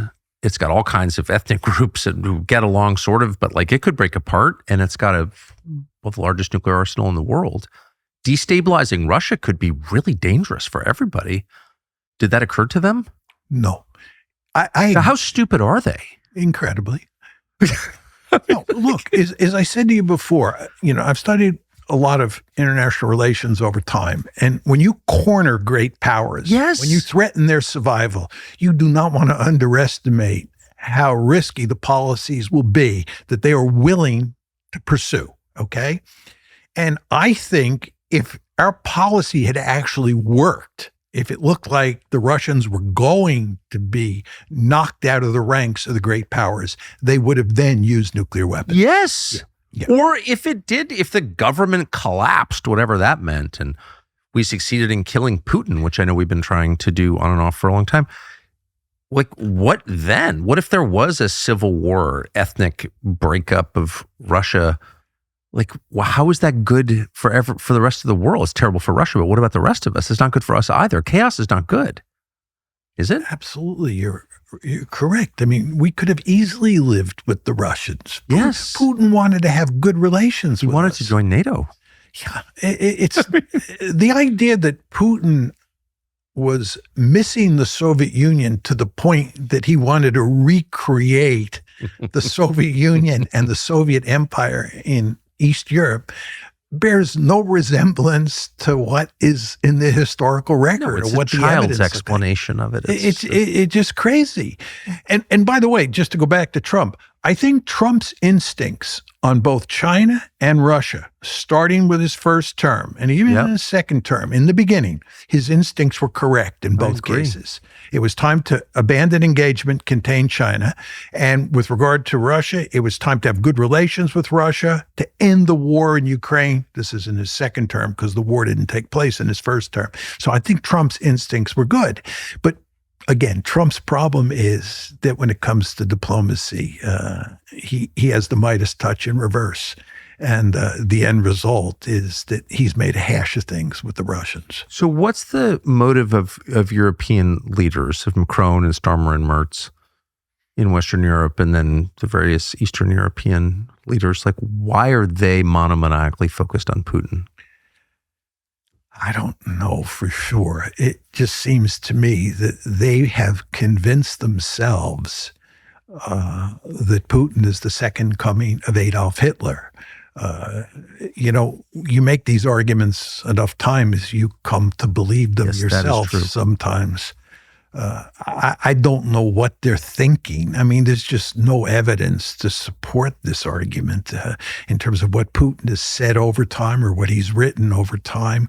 Or if you just look at the power that's built into the Russian army, this army's had a difficult time capturing the eastern 1/5 of Ukraine. The idea that it's going to conquer all of Ukraine and roll into Eastern Europe is not a serious argument. And again, he's never said that he was interested in doing that. This is not the second coming of the Wehrmacht. But for some reason, the European elites have convinced themselves that this is the case. And it seems that they won't listen to common sense on this issue. So the idea is that the largest country in the world by land mass with the most resources on Earth wants to capture overcrowded, collapsing welfare states and like do what with them? It's like so nuts. Like, what would the motive be? Why would the Russians want any of these? Maybe Poland, but even Poland. Why would they want that? Well, let me offer an alternative view as to why they wouldn't want it. To the one that you just described. First of all, the Russians controlled all of those countries in Eastern and Central Europe during the entire Cold War. And it did not work out very well, right? And they didn't enjoy it, actually. Yeah. The most powerful political ideology on the planet is nationalism. Yes. And nationalism is all about sovereignty and self-determination. Yes. And whether you're Polish, Czech, Hungarian, German, you want to control your own destiny. And the last thing you want is another country like the Soviet Union or now Russia invading your country. And if you're Russia and you invade that country, what you're going to find is a significant amount of resistance. And just think about the Soviet Union. They had to put down a major insurrection in East Germany in 1953. Yep. They had to invade Hungary in 1956. They had to invade Czechoslovakia in 1968. Exactly. They almost had to invade Poland 3 separate times. Exactly. Then they had to deal with the Albanians, the Yugoslavs, and the Romanians, right?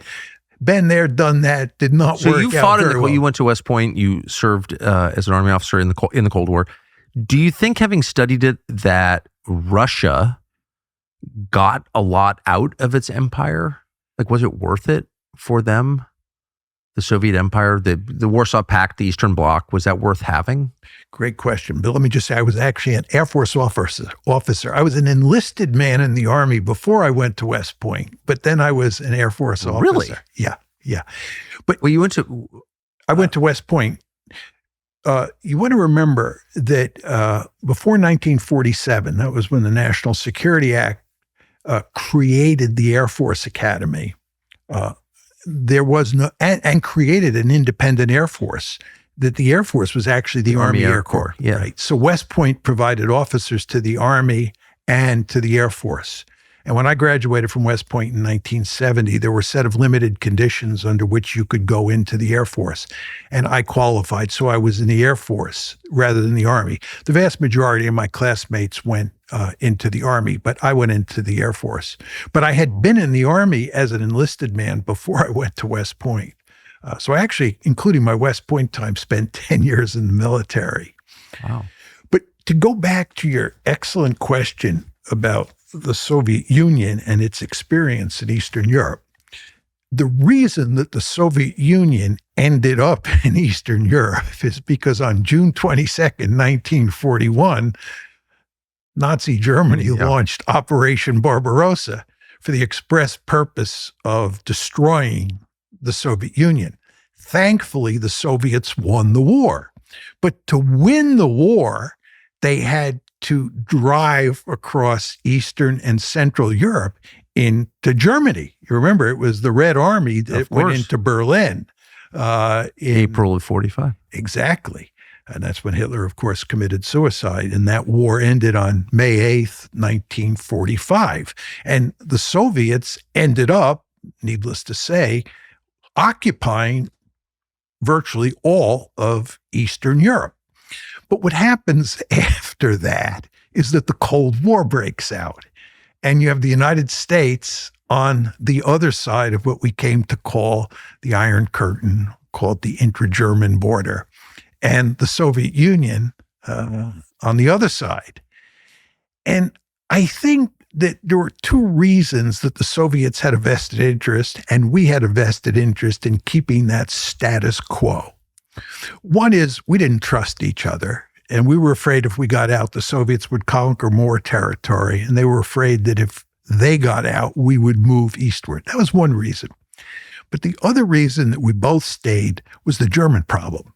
You want to remember that World War I and World War II were both all about Germany. Very important to understand that. Yeah. We forgot that in the Cold War because the Soviets defeated Germany. Nevertheless, what happens after 1945 is that Germany is cut in half. The Soviets take one side and we take the other side. And most people don't talk about this in polite company, but we solved the German problem. We cut the country into 2 parts. Exactly. They occupied the Soviets one half, we occupied the other half. And although the Cold War was somewhat dangerous, it was altogether pretty peaceful as these things go. I mean, we did have the Cuban Missile Crisis and a handful of crises over Berlin, so I don't want to overstate the case. But we never came close to having a serious war in the heart of Europe, and we solved the German problem. But that's why the Soviets stayed. But what eventually happens is 2 things. And this leads to the end of the Cold War and the end of the Soviet Empire in Eastern Europe. Number 1, the Soviet economy begins to run aground. It really starts in the mid-1960s and it accelerates in the early 1980s. And of course, Gorbachev comes along and the rest is history. But it's its fundamental flaws in the Soviet economy that eventually brings the Soviet Union down. But the second thing that happens, getting back to what we were talking about before, is that the Soviets understand that occupying Eastern Europe and Central Europe is incredibly expensive. Yes. Right. And the people don't want us there. Right. And it's time to go home. And once you go home, a good idea would be to stay out. Yes. Right. So it wasn't a net benefit. It's not like they stripped it of its resources and got rich doing it.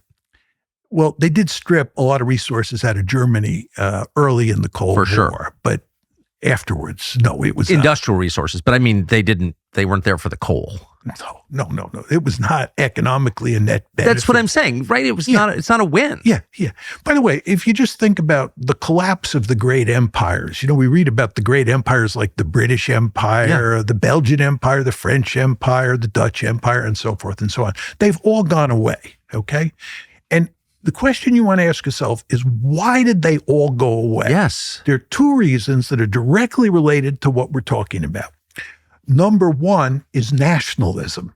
These people in places like India and the Congo, you name it. Yes. And this was true of the United States back in the day. Of course. Right? 1776, did not want the British or the French or the Portuguese telling them how their politics should be run. They wanted to be independent nation states. What I'm telling you is that nationalism, this incredibly powerful force, was the number one reason for bringing down these empires. The second reason was that the economic benefits, once the Industrial Revolution comes, melt away, right? Before the Industrial Revolution, we're in a world where commerce is of great importance. You can exploit these colonies and they make a lot of sense economically. Yeah. But by the 20th century, by the time the Industrial Revolution is in full swing, these empires are basically an albatross around your neck. India is an albatross around Britain's neck, in my opinion. And you'll notice, just going to who the powerful countries are in the 20th century, Germany, the United States, and Russia/the Soviet Union, the only one that has an empire is Germany. And it's a tiny empire that it acquires in Africa in the late 1800s. Yeah, tiny. Namibia. Yeah, exactly. Yeah. They're not a major imperial power. So the three behemoths on the planet, Soviet Union, United States, and Germany, do not have empires. Britain, France, Belgium, they have empires. And what good are those empires? Yeah. The economic benefits are small. No, so it's really the aesthetic benefits that they were after. Like they fall in love. They're sentimental about their empires. Absolutely. But they're not justified by the math. Yeah, they're not justified by the math. And then go back to the nationalism part of the story, right? When you occupy these places, you run into resistance. Yeah. Vietnam, French experience in Vietnam, American experience in Vietnam. Algeria. Afghanistan, Algeria. Right. That's exactly what you run into. In 1979, when the Soviets invaded Afghanistan, everybody said, this is the end of the world. The Soviets are on the march. We're in deep trouble. And we have to do something to counter the Soviets. I said at the time, this is dead wrong. This is wonderful news for us. If you're arms racing with the Soviets, if you're engaged in a security competition with the Soviets, what you want them to do is jump into a place like Afghanistan. Just like they should have been happy that we went into Vietnam, right? You're jumping into a quagmire. You said that out loud in 79? I said it out loud, but there was no internet at the time. There was no Tucker Carlson. So you have a long history of countercultural pronouncements, huh? Well, how did people respond when you said that? Because, even I remember, I was 10 years old. I remember that vividly. It was hysteria over the invasion of Afghanistan. Yeah. No, you should be. In fact, you want to know something, just to go to Putin. If you really want to do Putin in, you should welcome him into the western part of Ukraine. That's totally right. Where there are all those ethnic Ukrainians who will put up a huge amount of resistance, cause the Russians untold trouble, right? Let's completely agree. I often say that two principal obstacles to aggression today are, number one, nuclear weapons, and number two, nationalism. Yes. If you really think about it, invading other countries and trying to, do social engineering is going to get you into a lot of trouble. And I know, and for all the hate, much of it so well-deserved toward Israel now, part of me always feels sorry for Israel because I don't think they're brilliant at all. I don't think they're even very clever because they're ignoring the lessons that you're just describing now, which don't ever change, which is hubris leads to destruction. Overreach, territorial overreach always weakens you. You can hold Gaza for 65 years or whatever. It's not even 60 years, actually. And the West Bank and all that stuff. But like in the end, Lebanon, Israel is kind of ensuring its own destruction by its behavior right now. And I feel sorry for them. They don't seem to know that. Well, let me make 2 points on this.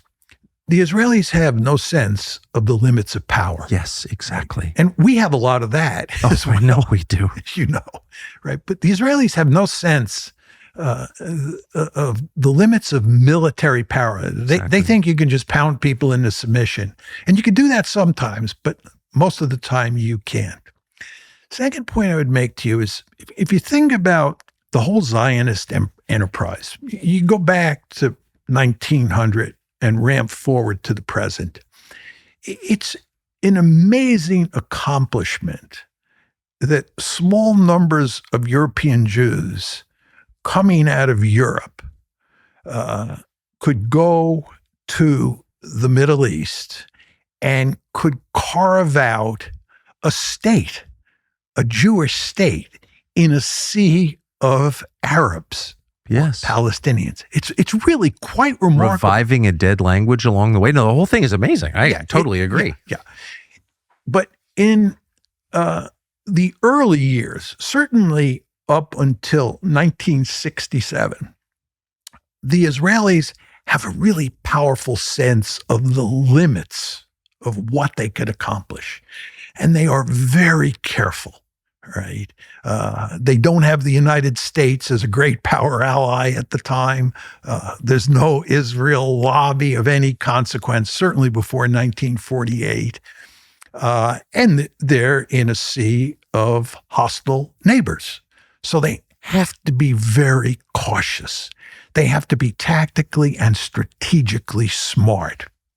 But what happens to Israel over time is not only do the guardrails come off, or maybe put it in slightly different language, not only do the checks come off, but they develop this incredibly powerful military, right?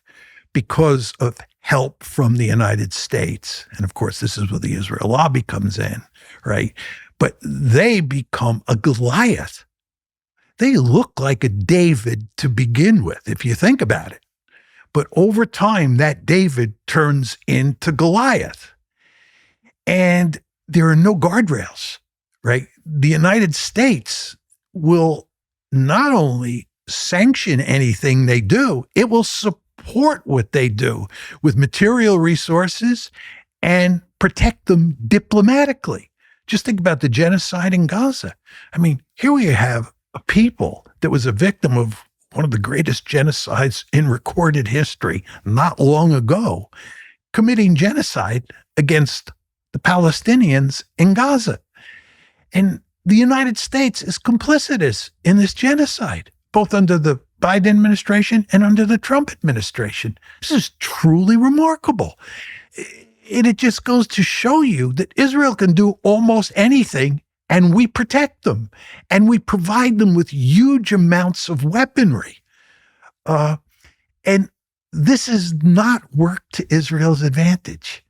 And in a very important way, the lobby, which is so essential for making this relationship work the way it does, is undermining Israel. All these people like Bill Ackman, who think that they're doing wonderful things for Israel, that they're protecting Israel, are living in a fool's paradise. The best thing that could happen to Israel is if Donald Trump could actually get tough with them, read them the Riot Act. Of course. And that was true of many previous presidents. People like Barack Obama, Jimmy Carter, these people were not anti-Semites. They actually were philo-Semites of the first order, and they cared about Israel's security. They just thought that Israel was going about providing for its own security in the most foolish ways, and they wanted to crack down on the Israelis. But they couldn't do that because the lobby made it impossible to do. And the end result is that Israel is in a deep hole. And what is it doing?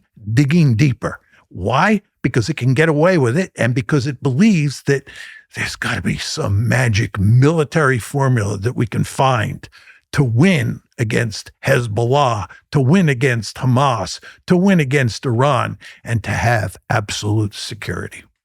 None of these people are parents? Because a parent would know, like, buying your children vodka, probably not a good long-term strategy for their health and happiness. Like, that's basically what we've done for Israel, just abetted all their worst impulses, backstop them when they get into trouble, made excuses when they get arrested or hauled into the principal's office, just acted like a hysterical single mom. My baby didn't do it. You know what I mean? And like the kid just becomes increasingly unruly and self-destructive. Like, that's exactly what we're watching, I think. I think, Tucker, what we're saying here, and this gets back to our conversation about how European leaders think about Putin as Hitler, and they think about this great Russian threat. And when we talk now about the Israelis, there are just a lot of people who are not thinking straight these days. It's really quite remarkable. What is that? I agree with you. What is that? I don't know. I mean, have you seen anything like it in all the years you've been? No, not at all. Not at all. I mean, first of all, in the mainstream media, during the Cold War, we had a much more vibrant and open-ended debate about foreign policy than we do now. We have a big debate now, but it's sort of the alternative media platforms, yes, like your show, Judge Napolitano, and all these other shows on one side, and the mainstream media on the other side. But inside the mainstream media, it's truly amazing the extent to which people parrot this conventional wisdom and prevent voices that get heard on the alternative media from intruding into the mainstream. It's a narrow band. It's not even a debate, really. Yeah. And the thing is that most people in the United States, and I believe around the world for sure, understand that what they're hearing from the mainstream media and what they're hearing from their leaders makes no sense. And this, of course, is why someone like Trump gets elected, right? Because Trump says things that are counter to the conventional wisdom. Forget what he actually does when he's in office. Right. He ran on a platform that there's something fundamentally wrong and the elites are bankrupt, and people voted for him. And of course, people who think that the establishment, whether you're talking about, the foreign policy makers, people at think tanks, or in the mainstream media, if you think that they're bankrupt in terms of how they're thinking about world politics, you're correct. But it's not even like a disagree. I listen to some of the stuff and it's not even that I disagree. It's that I'm just confused by how anyone could think that. Just like basic observations about life that no rational person would deny. Don't push your enemies too far. Don't corner people because you cause them to have no option but to do something crazy. Right? Give your opponent some wiggle room. Like, try to reach a nonviolent accommodation if possible. If you love someone, don't help them destroy themselves. These are just like obvious like life lessons that everyone knows, and yet the people who run these countries seem determined to ignore them. So like, what is that? I don't know. And they're not all dumb. I know some of them. They're not dumb. They're not low IQ. It's like they're under a spell or delusion, or I don't know. I'm sincerely confused. And it seems global, or Western anyway. It's Western. No, there's no question about it. It's Western. It's Europe. Yeah. And it's the United States. I don't believe it's true in East Asia. I think if you go talk to the Japanese and the South Koreans, totally, right, they think basically like we do. They won't say that. In the Middle East, same thing. Oh, sure. I simply don't have a good explanation. But just to add to your point, we also just have a lot of evidence over the past decade or so, that thinking the way the elite has been thinking does not lead to a good ending. Yes. It's not like we've had great successes. It's not like the Israelis have had great successes. Exactly. You know what I mean? I kind of don't get it. So back to Ukraine. Sorry, I have too many questions. How do you think that? What's the most likely resolution to that, and when, if you had to guess? I think you're going to get a frozen conflict, and what's going to happen here is that the Russians are almost certainly going to end up conquering the 4 oblasts that they have now annexed. They fully control one of those oblasts, Luhansk, the one that gets the most attention in the media today, Luhansk. They control 85% of that, Donetsk, and they control about 75% of Zaporozhye and about 75% of Kherson. I think they will continue the war until they fully control all the territory in those 4 oblasts, which again they've annexed along with Crimea. I would not be surprised if they actually end up taking more territory. I wouldn't be surprised if they take Odessa and Kharkiv as well. But that remains to be seen. I think it's quite clear that their progress on the battlefield has been relatively slow, and it's in large part not because the Ukrainian ground forces are formidable troops, but because of drones. I think drones have made it very difficult for either side to move. But I think the Russians will end up conquering a huge slice of eastern Ukraine. And at some point, the Ukrainians and the Russians will stop firing at each other. There will be an armistice. This will be the frozen conflict. Ukraine will be a dysfunctional rump state, which it already is, and it will not join NATO. So the Russians will have achieved their major objective of preventing Ukraine from joining NATO. But the problem is, Tucker, that you will end up with a frozen conflict. And the Ukrainians will never accept the fact that Russia has annexed this territory. They will not see it as Russian territory. They will believe that this is sacred Ukrainian territory that has been illegally taken away from them and that they need to get back. So what this tells you is you will have poisonous relations between Russia on one hand and Ukraine on the other. And given that the Ukrainians are joined at the hip with the Europeans, this will mean that you are likely to have poisonous relations between Russia and Ukraine and the Europeans for the foreseeable future. This is a disastrous situation because it's easy to imagine how that frozen conflict turns into a hot conflict once again. I'm not saying that's likely.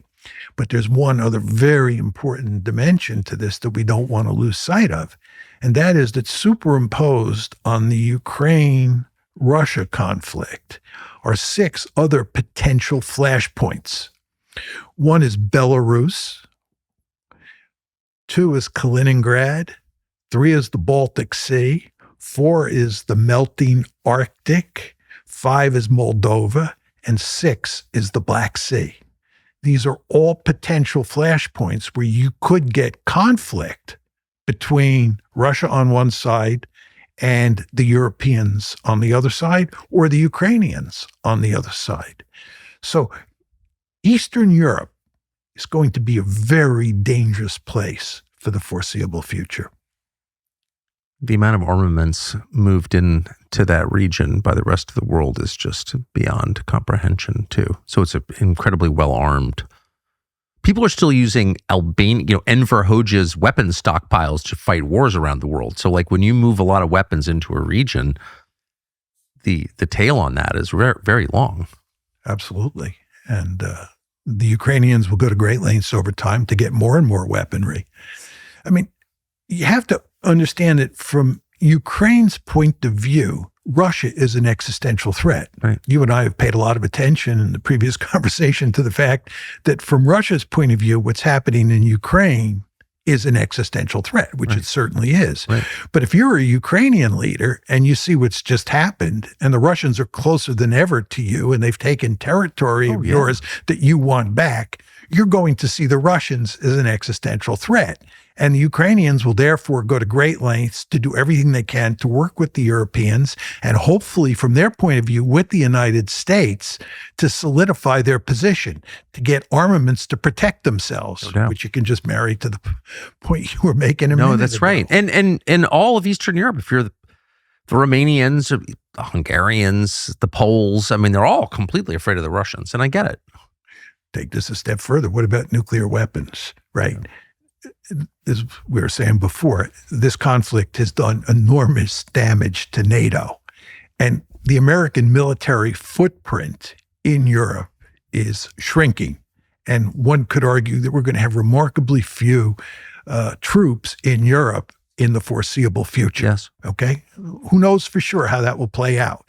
But the importance of pivoting to Asia, the problems that we have in the Middle East, Europe is really number 3 on the list. And getting out of there will be a high priority, or getting large numbers of troops out of there will be a high priority, shifting the burden to the Europeans. But the problem is the Germans don't have nuclear weapons. The Poles don't have nuclear weapons. And if you believe the Russians are 10 feet tall, and of course the Poles, it's in their mother's milk to believe that the Russians are 10 feet tall. And they're excitable. Yes. So, and the incentives for Poland to get nuclear weapons are very great. Oh, for sure. It's they'll get nuclear weapons, don't you think? I don't know. If Pakistan has them, Poland's going to get them. Poland, the industrial power of Europe now? Yeah, they're going to have nuclear weapons, I would think. And the Germans, right? Yeah. They're going to have an incentive to get nuclear weapons, right? And then the question you have to ask yourself is, if you're the Russians and you're watching the Germans, remember, these are the Germans, World War I, World War II. You're watching the Germans get nuclear weapons. How do you think about that? And if you see the Poles getting nuclear weapons, how do you think about that? Right. So the potential for danger here is just not to be underestimated. I mean, we were talking before about the Sergei Karaganov scenario where the Russians use nuclear weapons in Eastern Europe because the Ukrainians are attacking Mother Russia with drones and missiles. Here we're talking about a situation where Poland and Germany might go down the nuclear road, and asking ourselves the question, what would be the Russian reaction? Before I ask you about what's happening in Iran, a mystery that I'd love to hear explained. Why is it that the very same people who pushed Donald Trump to war, regime change war against Iran, are literally the same people who pushed him to continue the regime change war against Russia, the war against Putin? Well, I think there are 2 reasons. Number one is that the influence of Israel on the American foreign policy establishment cannot be underestimated, in large part because of the lobby. And Israel and the lobby have a deep-seated interest in making sure that the United States is militarily involved all over the world, because they want an American military that's at the ready if Israel gets into trouble. So whenever you talk about restraint, like the Quincy Institute in Washington talks about restraint, this raises the hackles of the lobby. You notice there was this big... Not because America's on the verge of being invaded, but because, which it's not, but because Israel might need the fire department to show up in an emergency and we've got to pay for that?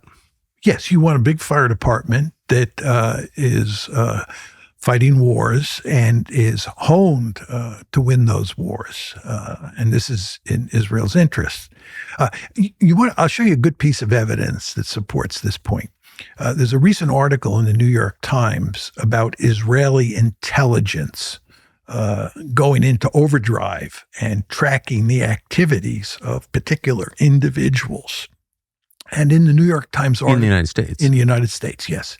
And in the New York Times article, it was pointed out that the 2 people who have apparently have attracted the most attention are Steve Witkoff, because they want to know what he's up to, and Elbridge Colby.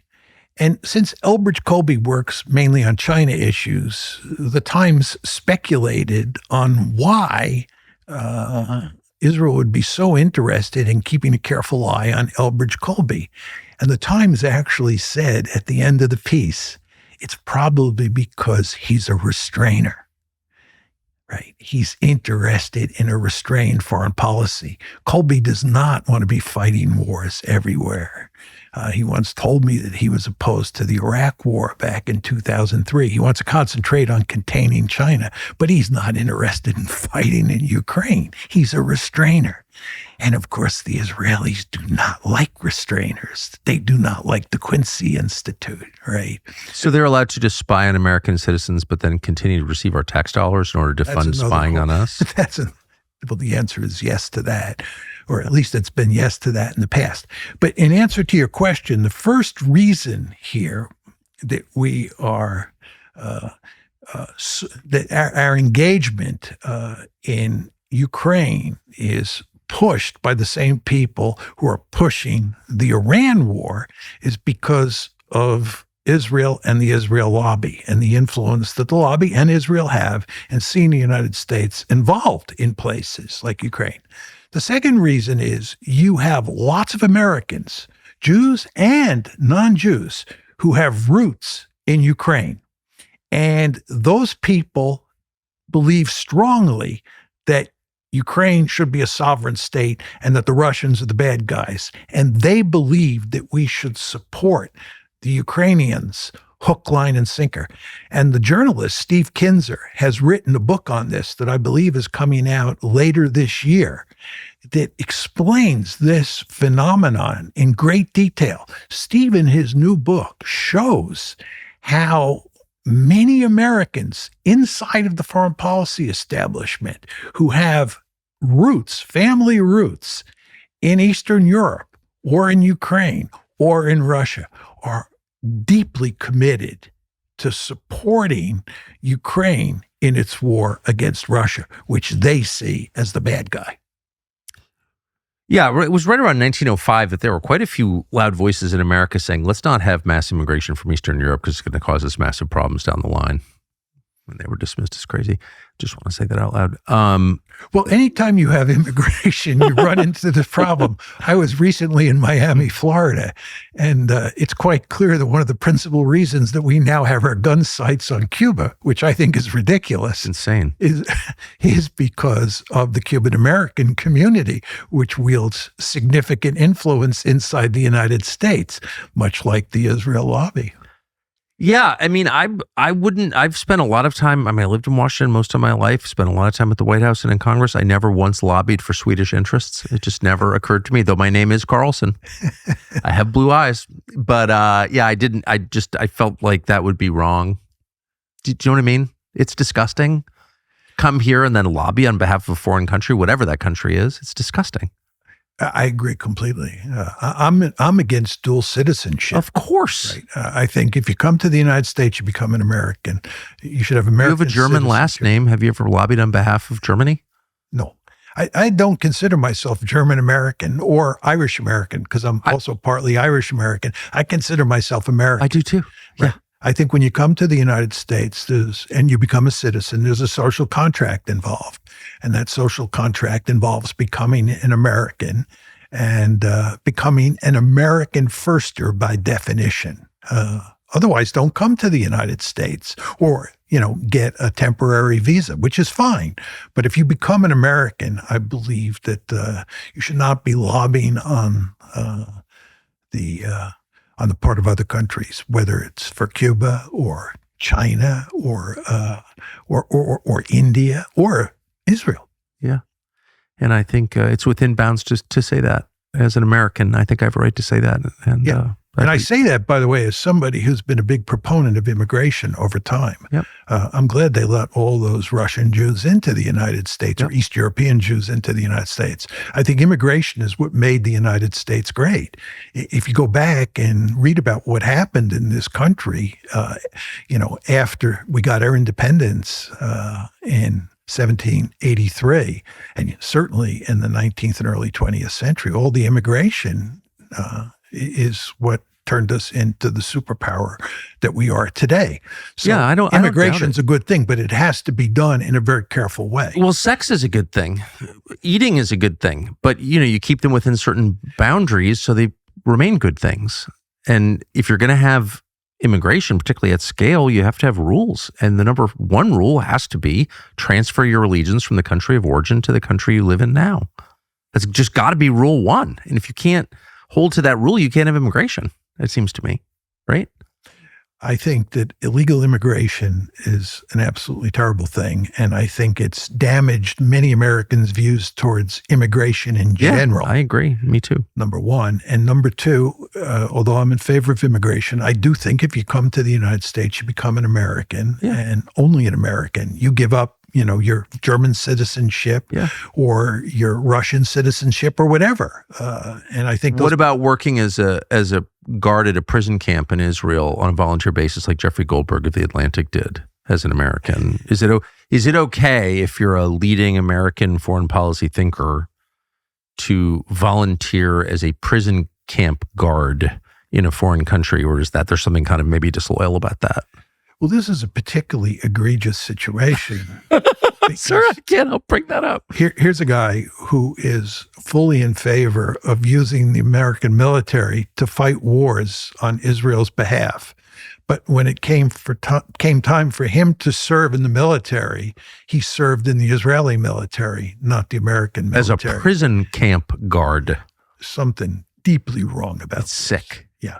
And of course, he is the editor of one of the most influential magazines in the United States, where he's in a position where he can control the content of that magazine in ways that support Israel. And you can rest assured that anybody who criticizes Israel in a meaningful way is not going to appear on the pages of the Atlantic. How have you been treated in the Atlantic? Well, there is the period before Jeffrey Goldberg and since Jeffrey Goldberg. I certainly have not appeared in the pages of the Atlantic since Jeffrey Goldberg. But beforehand, you want to remember, as I think you do, that our lobby piece, the piece that Steve Walt and I wrote on the Israel Lobby, which appeared in 2006 in the London Review of Books, was originally supposed to appear in the Atlantic Monthly, but it did not. Because the Atlantic got cold feet and refused to publish it. But they did run a very nice piece on me by Bob Kaplan after that experience. So I can't say that I've always been treated badly by the law. Kaplan was a very reasonable guy at one point, actually, I thought. Of course, the previous editor, who Michael Kelly, who I have no question would have run that piece because he was brave and honest, was killed covering the Iraq War.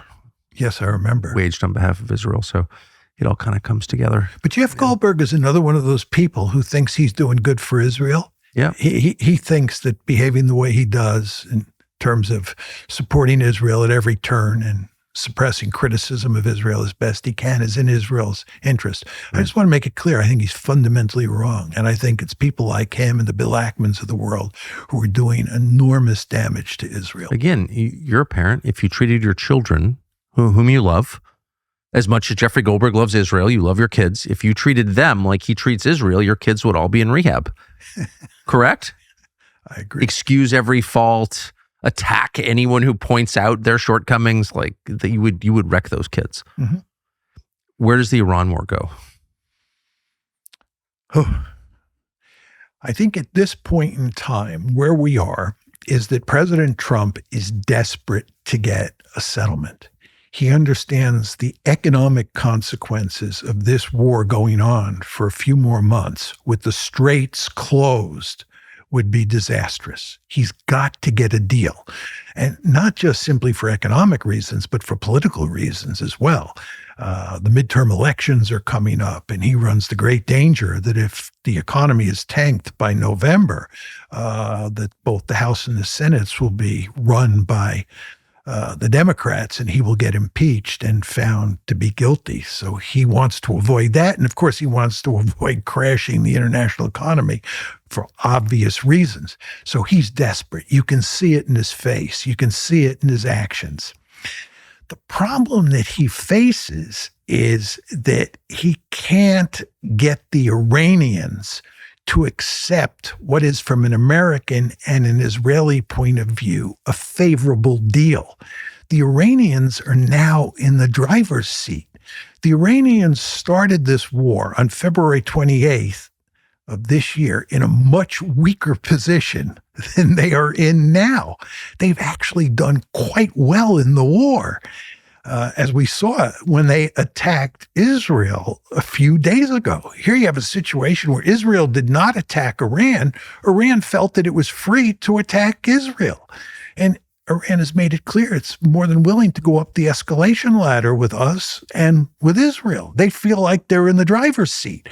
So the Iranians won't cut President Trump any slack. They won't give him a deal that'll allow him to walk away from this. And again, he's under ever-present pressure on the economic front to shut this one down.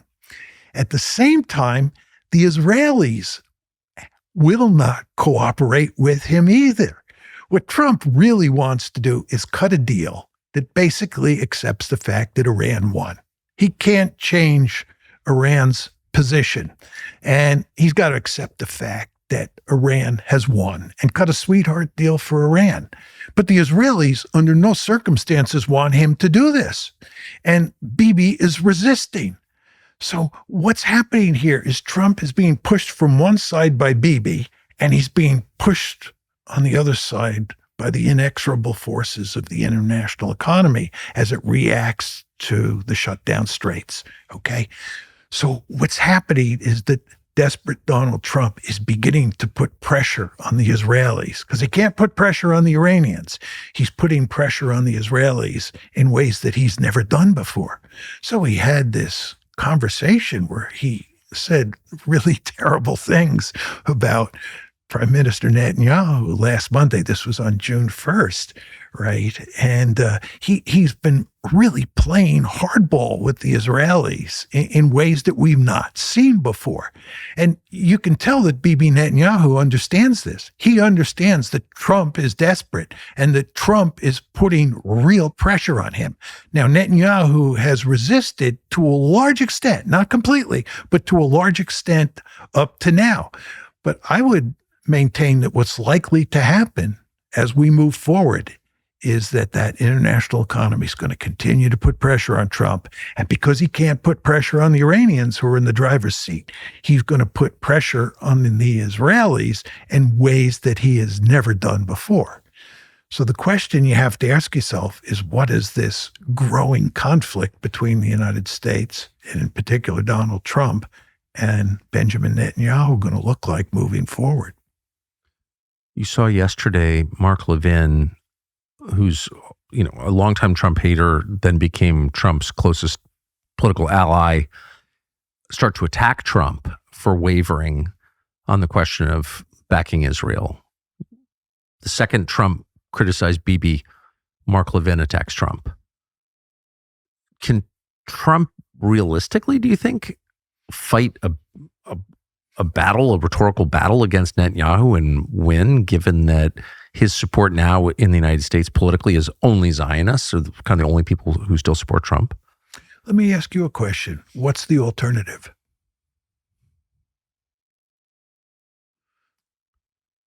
Take this to a really, really crazy place, where all of a sudden the war comes home. I mean, there's some attack on the homeland, and all of a sudden you have to, you go full post 9/11 where the whole country is like, mobilized against Iran. I mean, that seems more likely to me, but. But even there, what are you going to do? Let's just assume that there's some incident somewhere that incentivizes us to really crush Iran. How do we do that? You want to understand that we cannot do it with boots on the ground. Right. Right. That's out. Number one. Number two, in terms of restarting the air war, Been there, tried that, did not work out very well. Right. Furthermore, we used up huge amounts of our precious weaponry, right? That's another one of the reasons Trump doesn't want to go back to the air war, right? So what are we going to do? Use nuclear weapons against Iran? I don't think so, right? Trump has no option.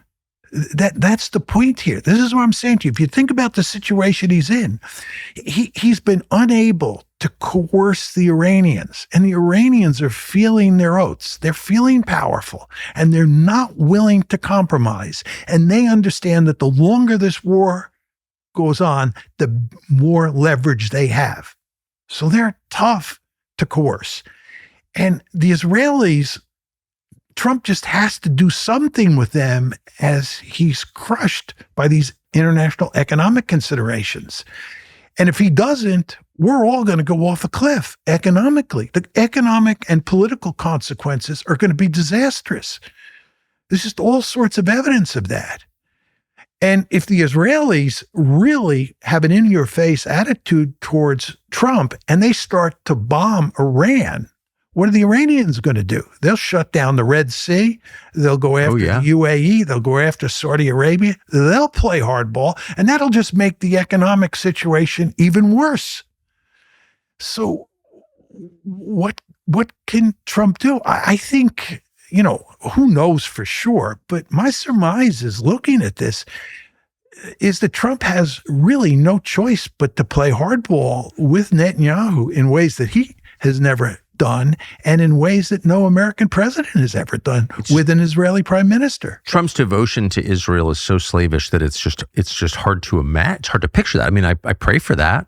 I pray for sovereignty. We should have a country whose leaders make decisions based on what's best for America. I just can't picture that. I can't picture Trump actually threatening to defund Israel, which is what it would take. You'd have to say that. No more money for you if you keep hitting Beirut. I mean, what are you doing? Yeah, he would have to play hardball in ways that you're just saying you find unimaginable, and which I find, in a certain sense, unimaginable as well. But what you want to understand, and you understood this before February 28th, and you told Trump that he would be remarkably foolish to start a war against Iran. He didn't listen to you. He didn't listen to his advisors. He didn't listen to His advisors didn't tell him that. Okay. They're cowards. But yeah. But anyway, he started this war. He knew. Yeah. And he is in deep, deep trouble, as is Bibi Netanyahu, by the way, right? He's in deep, deep trouble too, just like Trump is. He's in a no-win situation. If he bucks Trump, he's in real trouble. And if he doesn't buck Trump, he's going to be clobbered inside Israel because his critics, the opposition, is going after him for being a pussycat, for not being willing to say no to Trump. So if he doesn't say no to Trump, right, he'll get clobbered. Who are the Israelis who are like the most flagrant welfare case in world history? I mean, way more dependent on our government than any like welfare queen in Detroit has ever been. Like without us, they're done, literally done. What world are they living in where they're like, well, don't take that from Trump? Well, you don't have a job, son.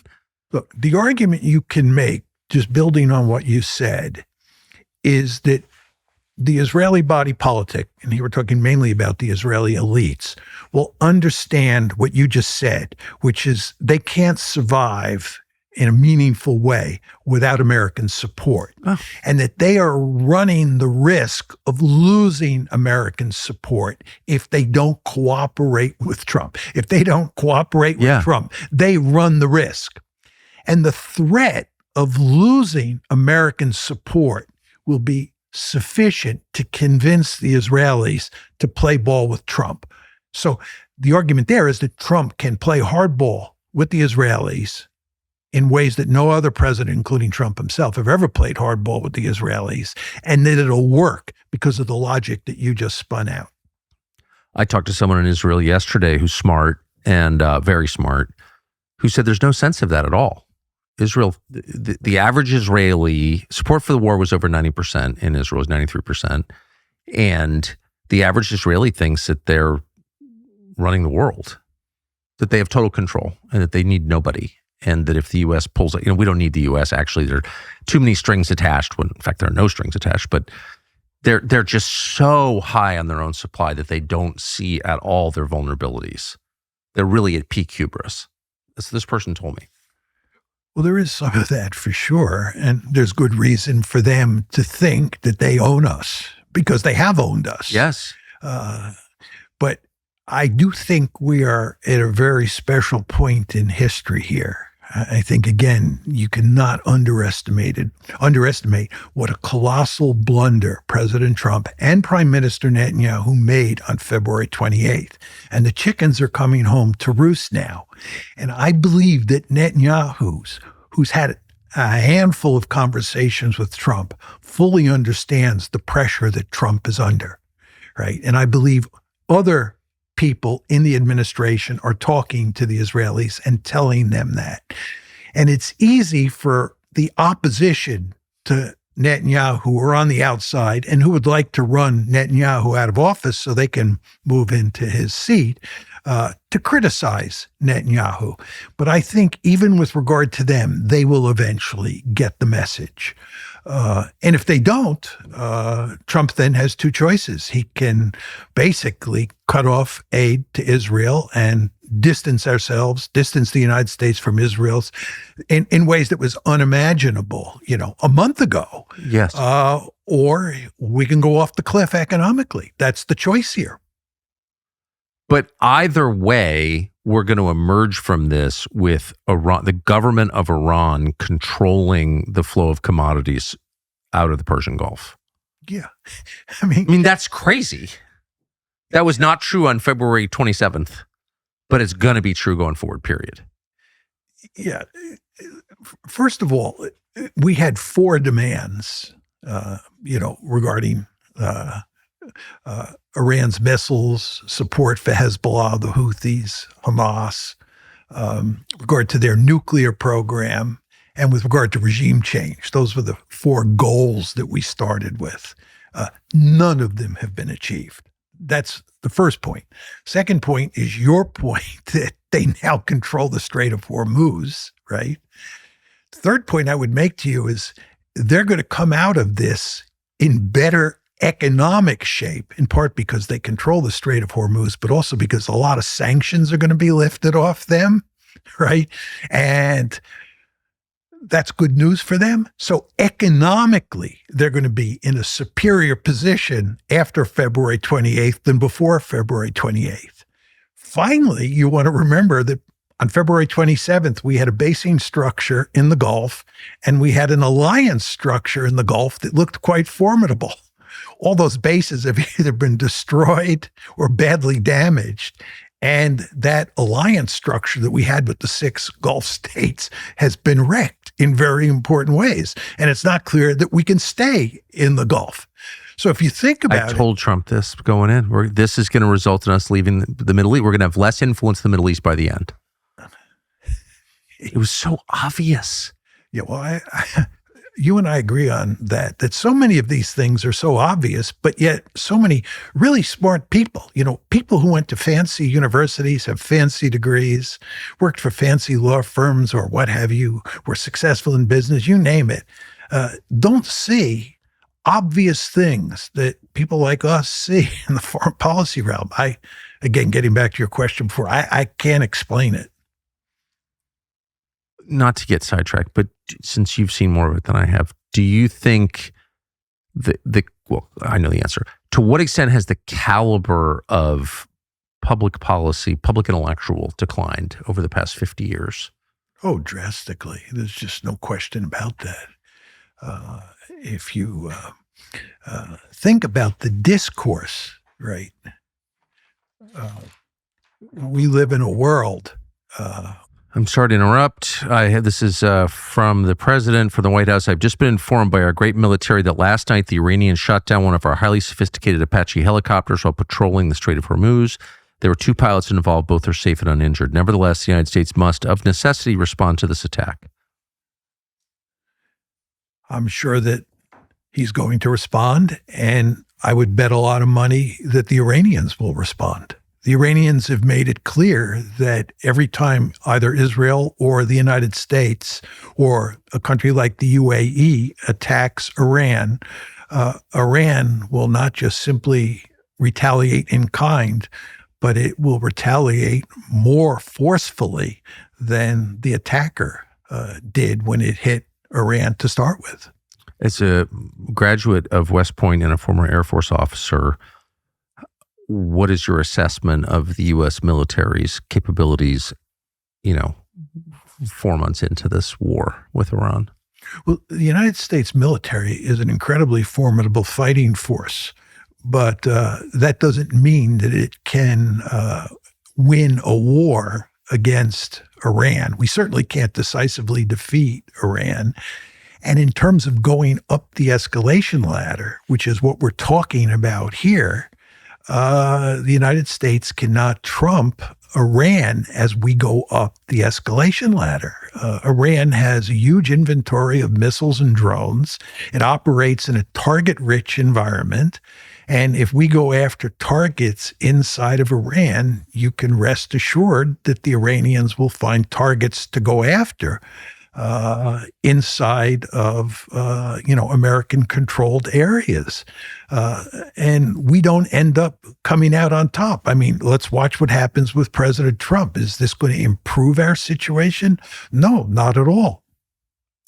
I don't understand how 4 years into the Ukraine war, the United States could be this far behind in drone technology and why we'd have all these aircraft carriers under construction when it's obvious that aircraft carriers cannot be the main means by which we project force in the world. It just doesn't, we can't even use them in this conflict meaningfully. So, why does it seem impossible for our military to respond to technological changes in a quick way? I think you want to remember that the Ukraine war started in 2022. And really, for the first 2 years, it was not clear that drones mattered too much. So that takes you up to, let's say, 2024. Fair. And I remember I argued that the key weapon on the battlefield was artillery. It was the king of battle. And what really mattered was, in Ukraine, was the balance of artillery on the two sides. And I paid hardly any attention to drones. If I were writing about the balance of power between Ukraine and Russia now, artillery would get second place on the list of important weapons. And I think drones would be the most important weapon affecting events on the battlefield. And so that's 2024. Here we are in 2026. So it's only recently that we've become aware that drones matter as much as they do.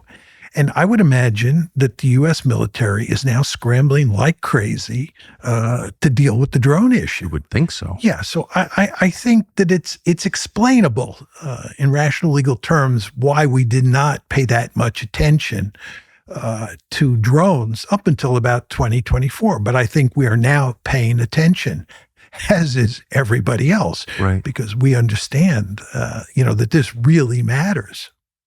How do you think this conflict is resolved, and how quickly? I think that basically you'll end up with something like a frozen conflict. I think that you want to understand that what President Trump is trying to do here is he's trying to get a ceasefire, right? And the idea is that if he can get a ceasefire for 30 or 60 days, the number changes, that after you get this ceasefire in place, you can then move to negotiations on things like the nuclear issue, reparations, the future of the overall package of sanctions, and so forth and so on. You want to understand here that we're not talking about settling the nuclear issue in these initial negotiations. The initial negotiations that are going on now are designed to set up a real ceasefire. In other words, we want to stop the shooting completely, and this includes in Lebanon, right? Stop the shooting completely. We want to open the strait, end the American blockade and the Iranian blockade. Open the strait. The Iranians want $24 billion in frozen assets given back to them. Their money. Their money. That's three. That's number three. And number four is the Iranians want sanctions taken off their sale of their oil on global markets. Okay? So those are the four things that have to happen to get a real ceasefire.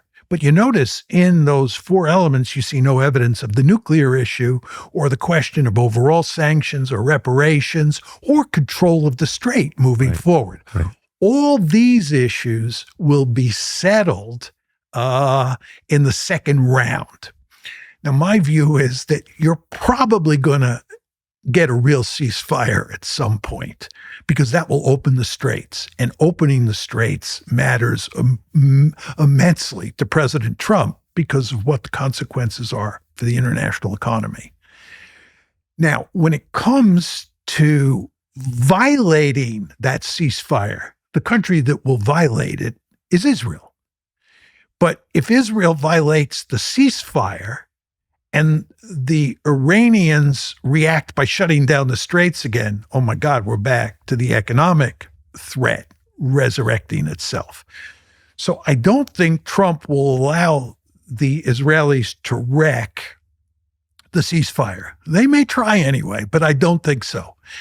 Then the $64,000 question is, what will happen in the negotiations over the nuclear issue, control of the strait, reparations, overall sanctions package, and so forth and so on. And there I find it hard to believe that you're going to get a meaningful deal.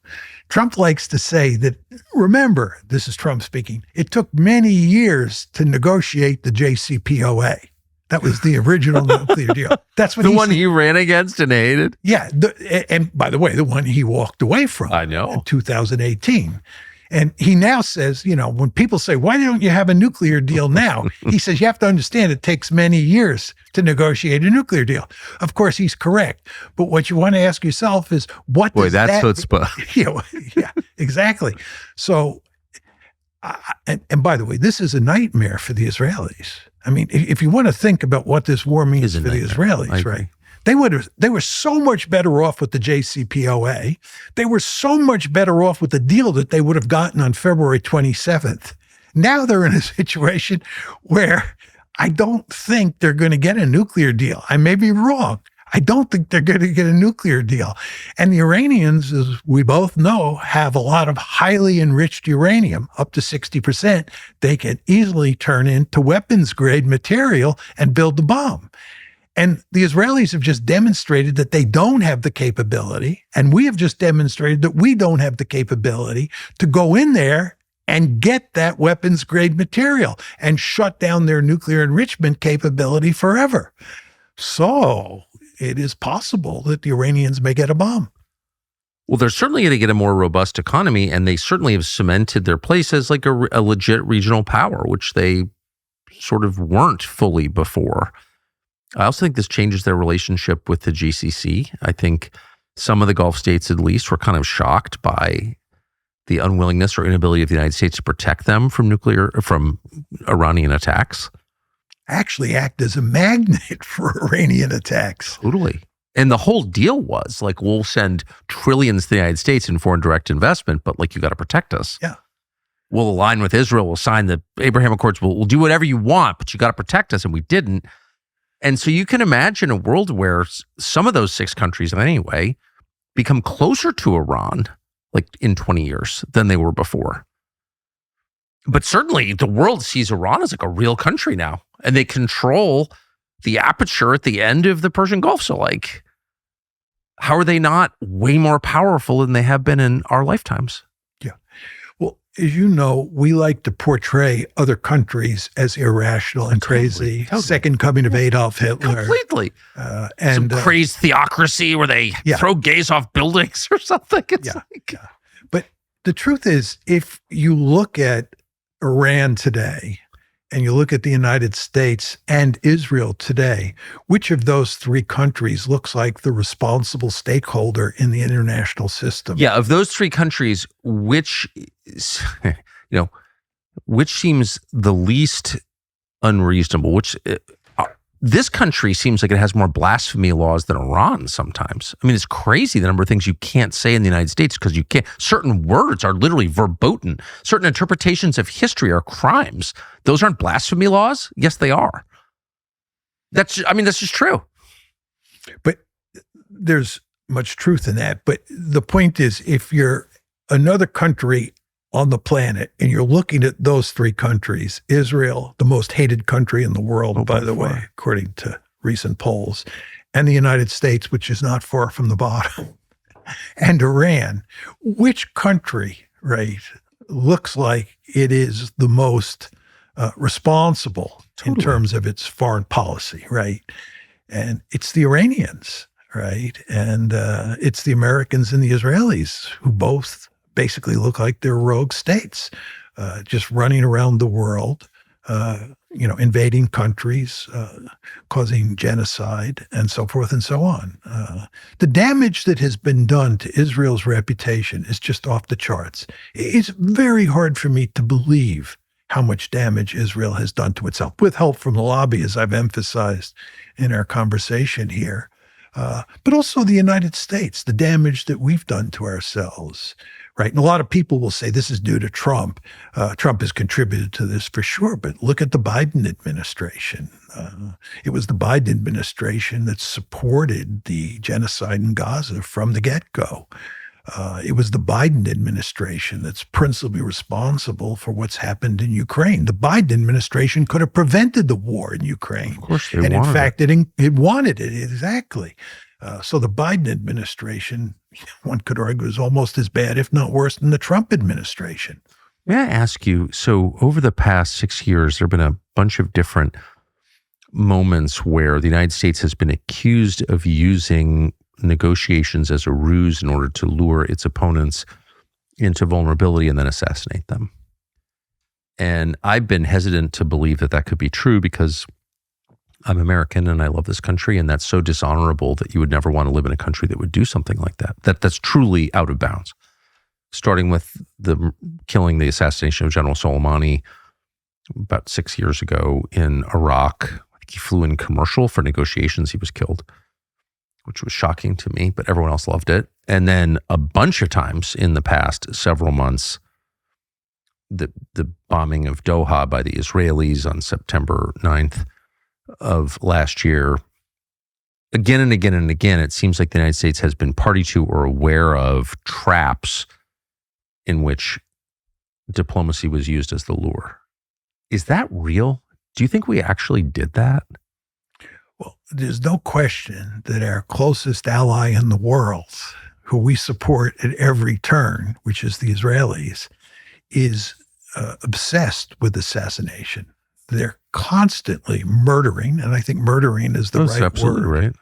Right. Leaders in countries and in organizations all over the Middle East. There's no question about that. And there's also no question, as the Soleimani case makes clear, that we've moved in that same direction. We're not as bad as them, although we do support what they do. We never criticize them. But we are deeply involved. But to pretend that you want to have a negotiation with someone, get them to drop their guard and then kill them, that's like something Western countries have never done. That's totally out of bounds. That's what we used to criticize the American Indians for doing, right? Or the Japanese or some other primitive Eastern culture, right? We don't do that.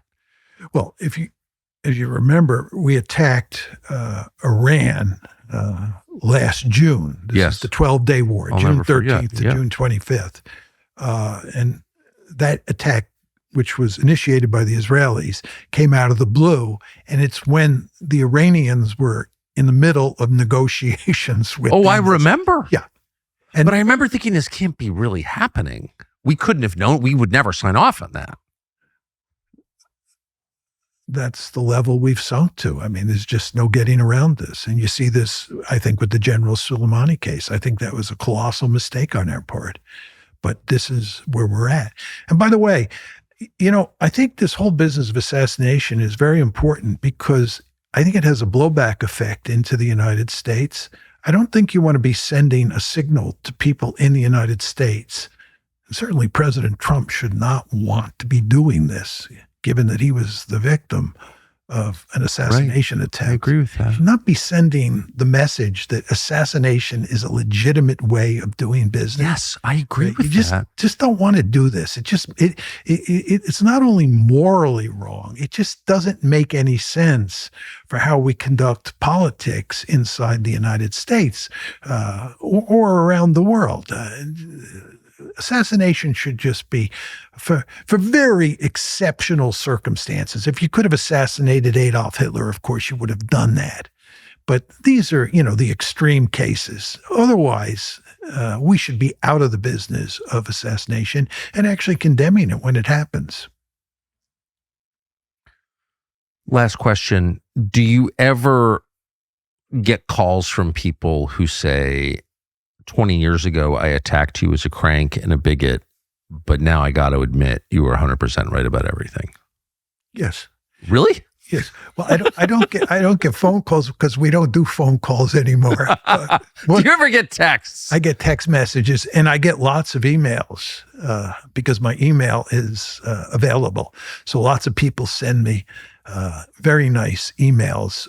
And a good number of those people say that they once thought that I was out to lunch, that I was all wrong. And really? They admit it? Oh, yeah. Yeah. It's only in the elite that people never admit they're wrong and never change their views. Right. I think in the broader public. And by the way, lots of people write to me who disagree with me on different issues, but agree with me on other issues. I actually find that my discourse with the greater public is quite variegated. There are some people who agree completely with me on the Middle East and on Israel in particular, and agree with me completely on Ukraine, who are deeply offended by my views on China, because I believe that we should contain China. Right. And there are other people who write who like my views on the Middle East and on Israel, but dislike my views on Ukraine. So, when you engage the public, and when I talk about the public here, I engage with people all over the planet. I get huge numbers of emails from the global South, from Europe, from Russia. But when you engage with people, what you discover is that no group of people have the same views on every issue. That's right. That people tend to disagree. And I actually think that's a wonderful thing. And this gets back to our whole discussion of the media, the mainstream media, and the fact that we have so few views that challenge the conventional wisdom represented in the mainstream media. This is not a healthy phenomenon. What you want is lots of people with different views to contend with each other and for them to fight it out. And I don't mean fight it out in a nasty way, fight it out in a professional way, for lack of a better phrase. And, but anyway, I find that, when I go talk to groups or when my podcasts appear on the internet, that I get lots and lots of people who applaud me. And nevertheless, at the same time, will, I won't say often, but will sometimes criticize my views on particular issues at the same time they're applauding me. And I do not feel bad about that at all. I think that's the way the business should work. I'm not a proselytizer. I'm not going on your show or going on any other show to tell people the truth and tell them that they should accept the truth from John Mearsheimer. What I'm trying to do is talk in a very intelligent way, as you are, about how we think about particular issues. And of course, people are sometimes going to agree with us and sometimes disagree with us. That's wonderful. And what's happening here is that in the vast majority of cases, I think people take their bearing from what we have to say. If they listen to Tucker Carlson talk about issue X, and they're trying to figure out what they think on issue X, they'll use your framework, they'll use your answers to help inform how they think. And hopefully you'll have a positive influence. Hopefully I'll have a positive influence. But I think this may sound idealistic, but I do think this is the way it should work. And this is why you want to have an open discourse. Of course. I think now is, like I said, this is the outset, and I really believe it, though I don't fully understand it. I think this is like a pivot point in history, and it's important to understand at least some of what's going on. I think it's impossible to understand all of it and how it interconnects and what it will mean down the road. But I don't think that we should just see these as like isolated bubbling up of turmoil in this or that region. Like, I think the whole world is changing, and it's important to try to know what is happening. I would say, Tucker, in the best of times, the world is incredibly complicated. Yes. Right. And I sometimes like to say we live in a world of radical uncertainty. Yes. Right. That's in the best of times. Today, oh my God, it's so hard to figure out what's going on, right? We're all, in a very important way, kind of flying blind. And what we're trying to do is make sense of the world.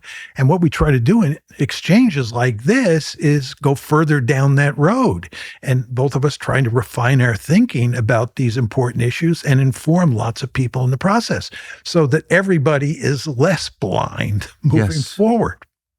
Yeah. And really the only sin from my perspective is lying.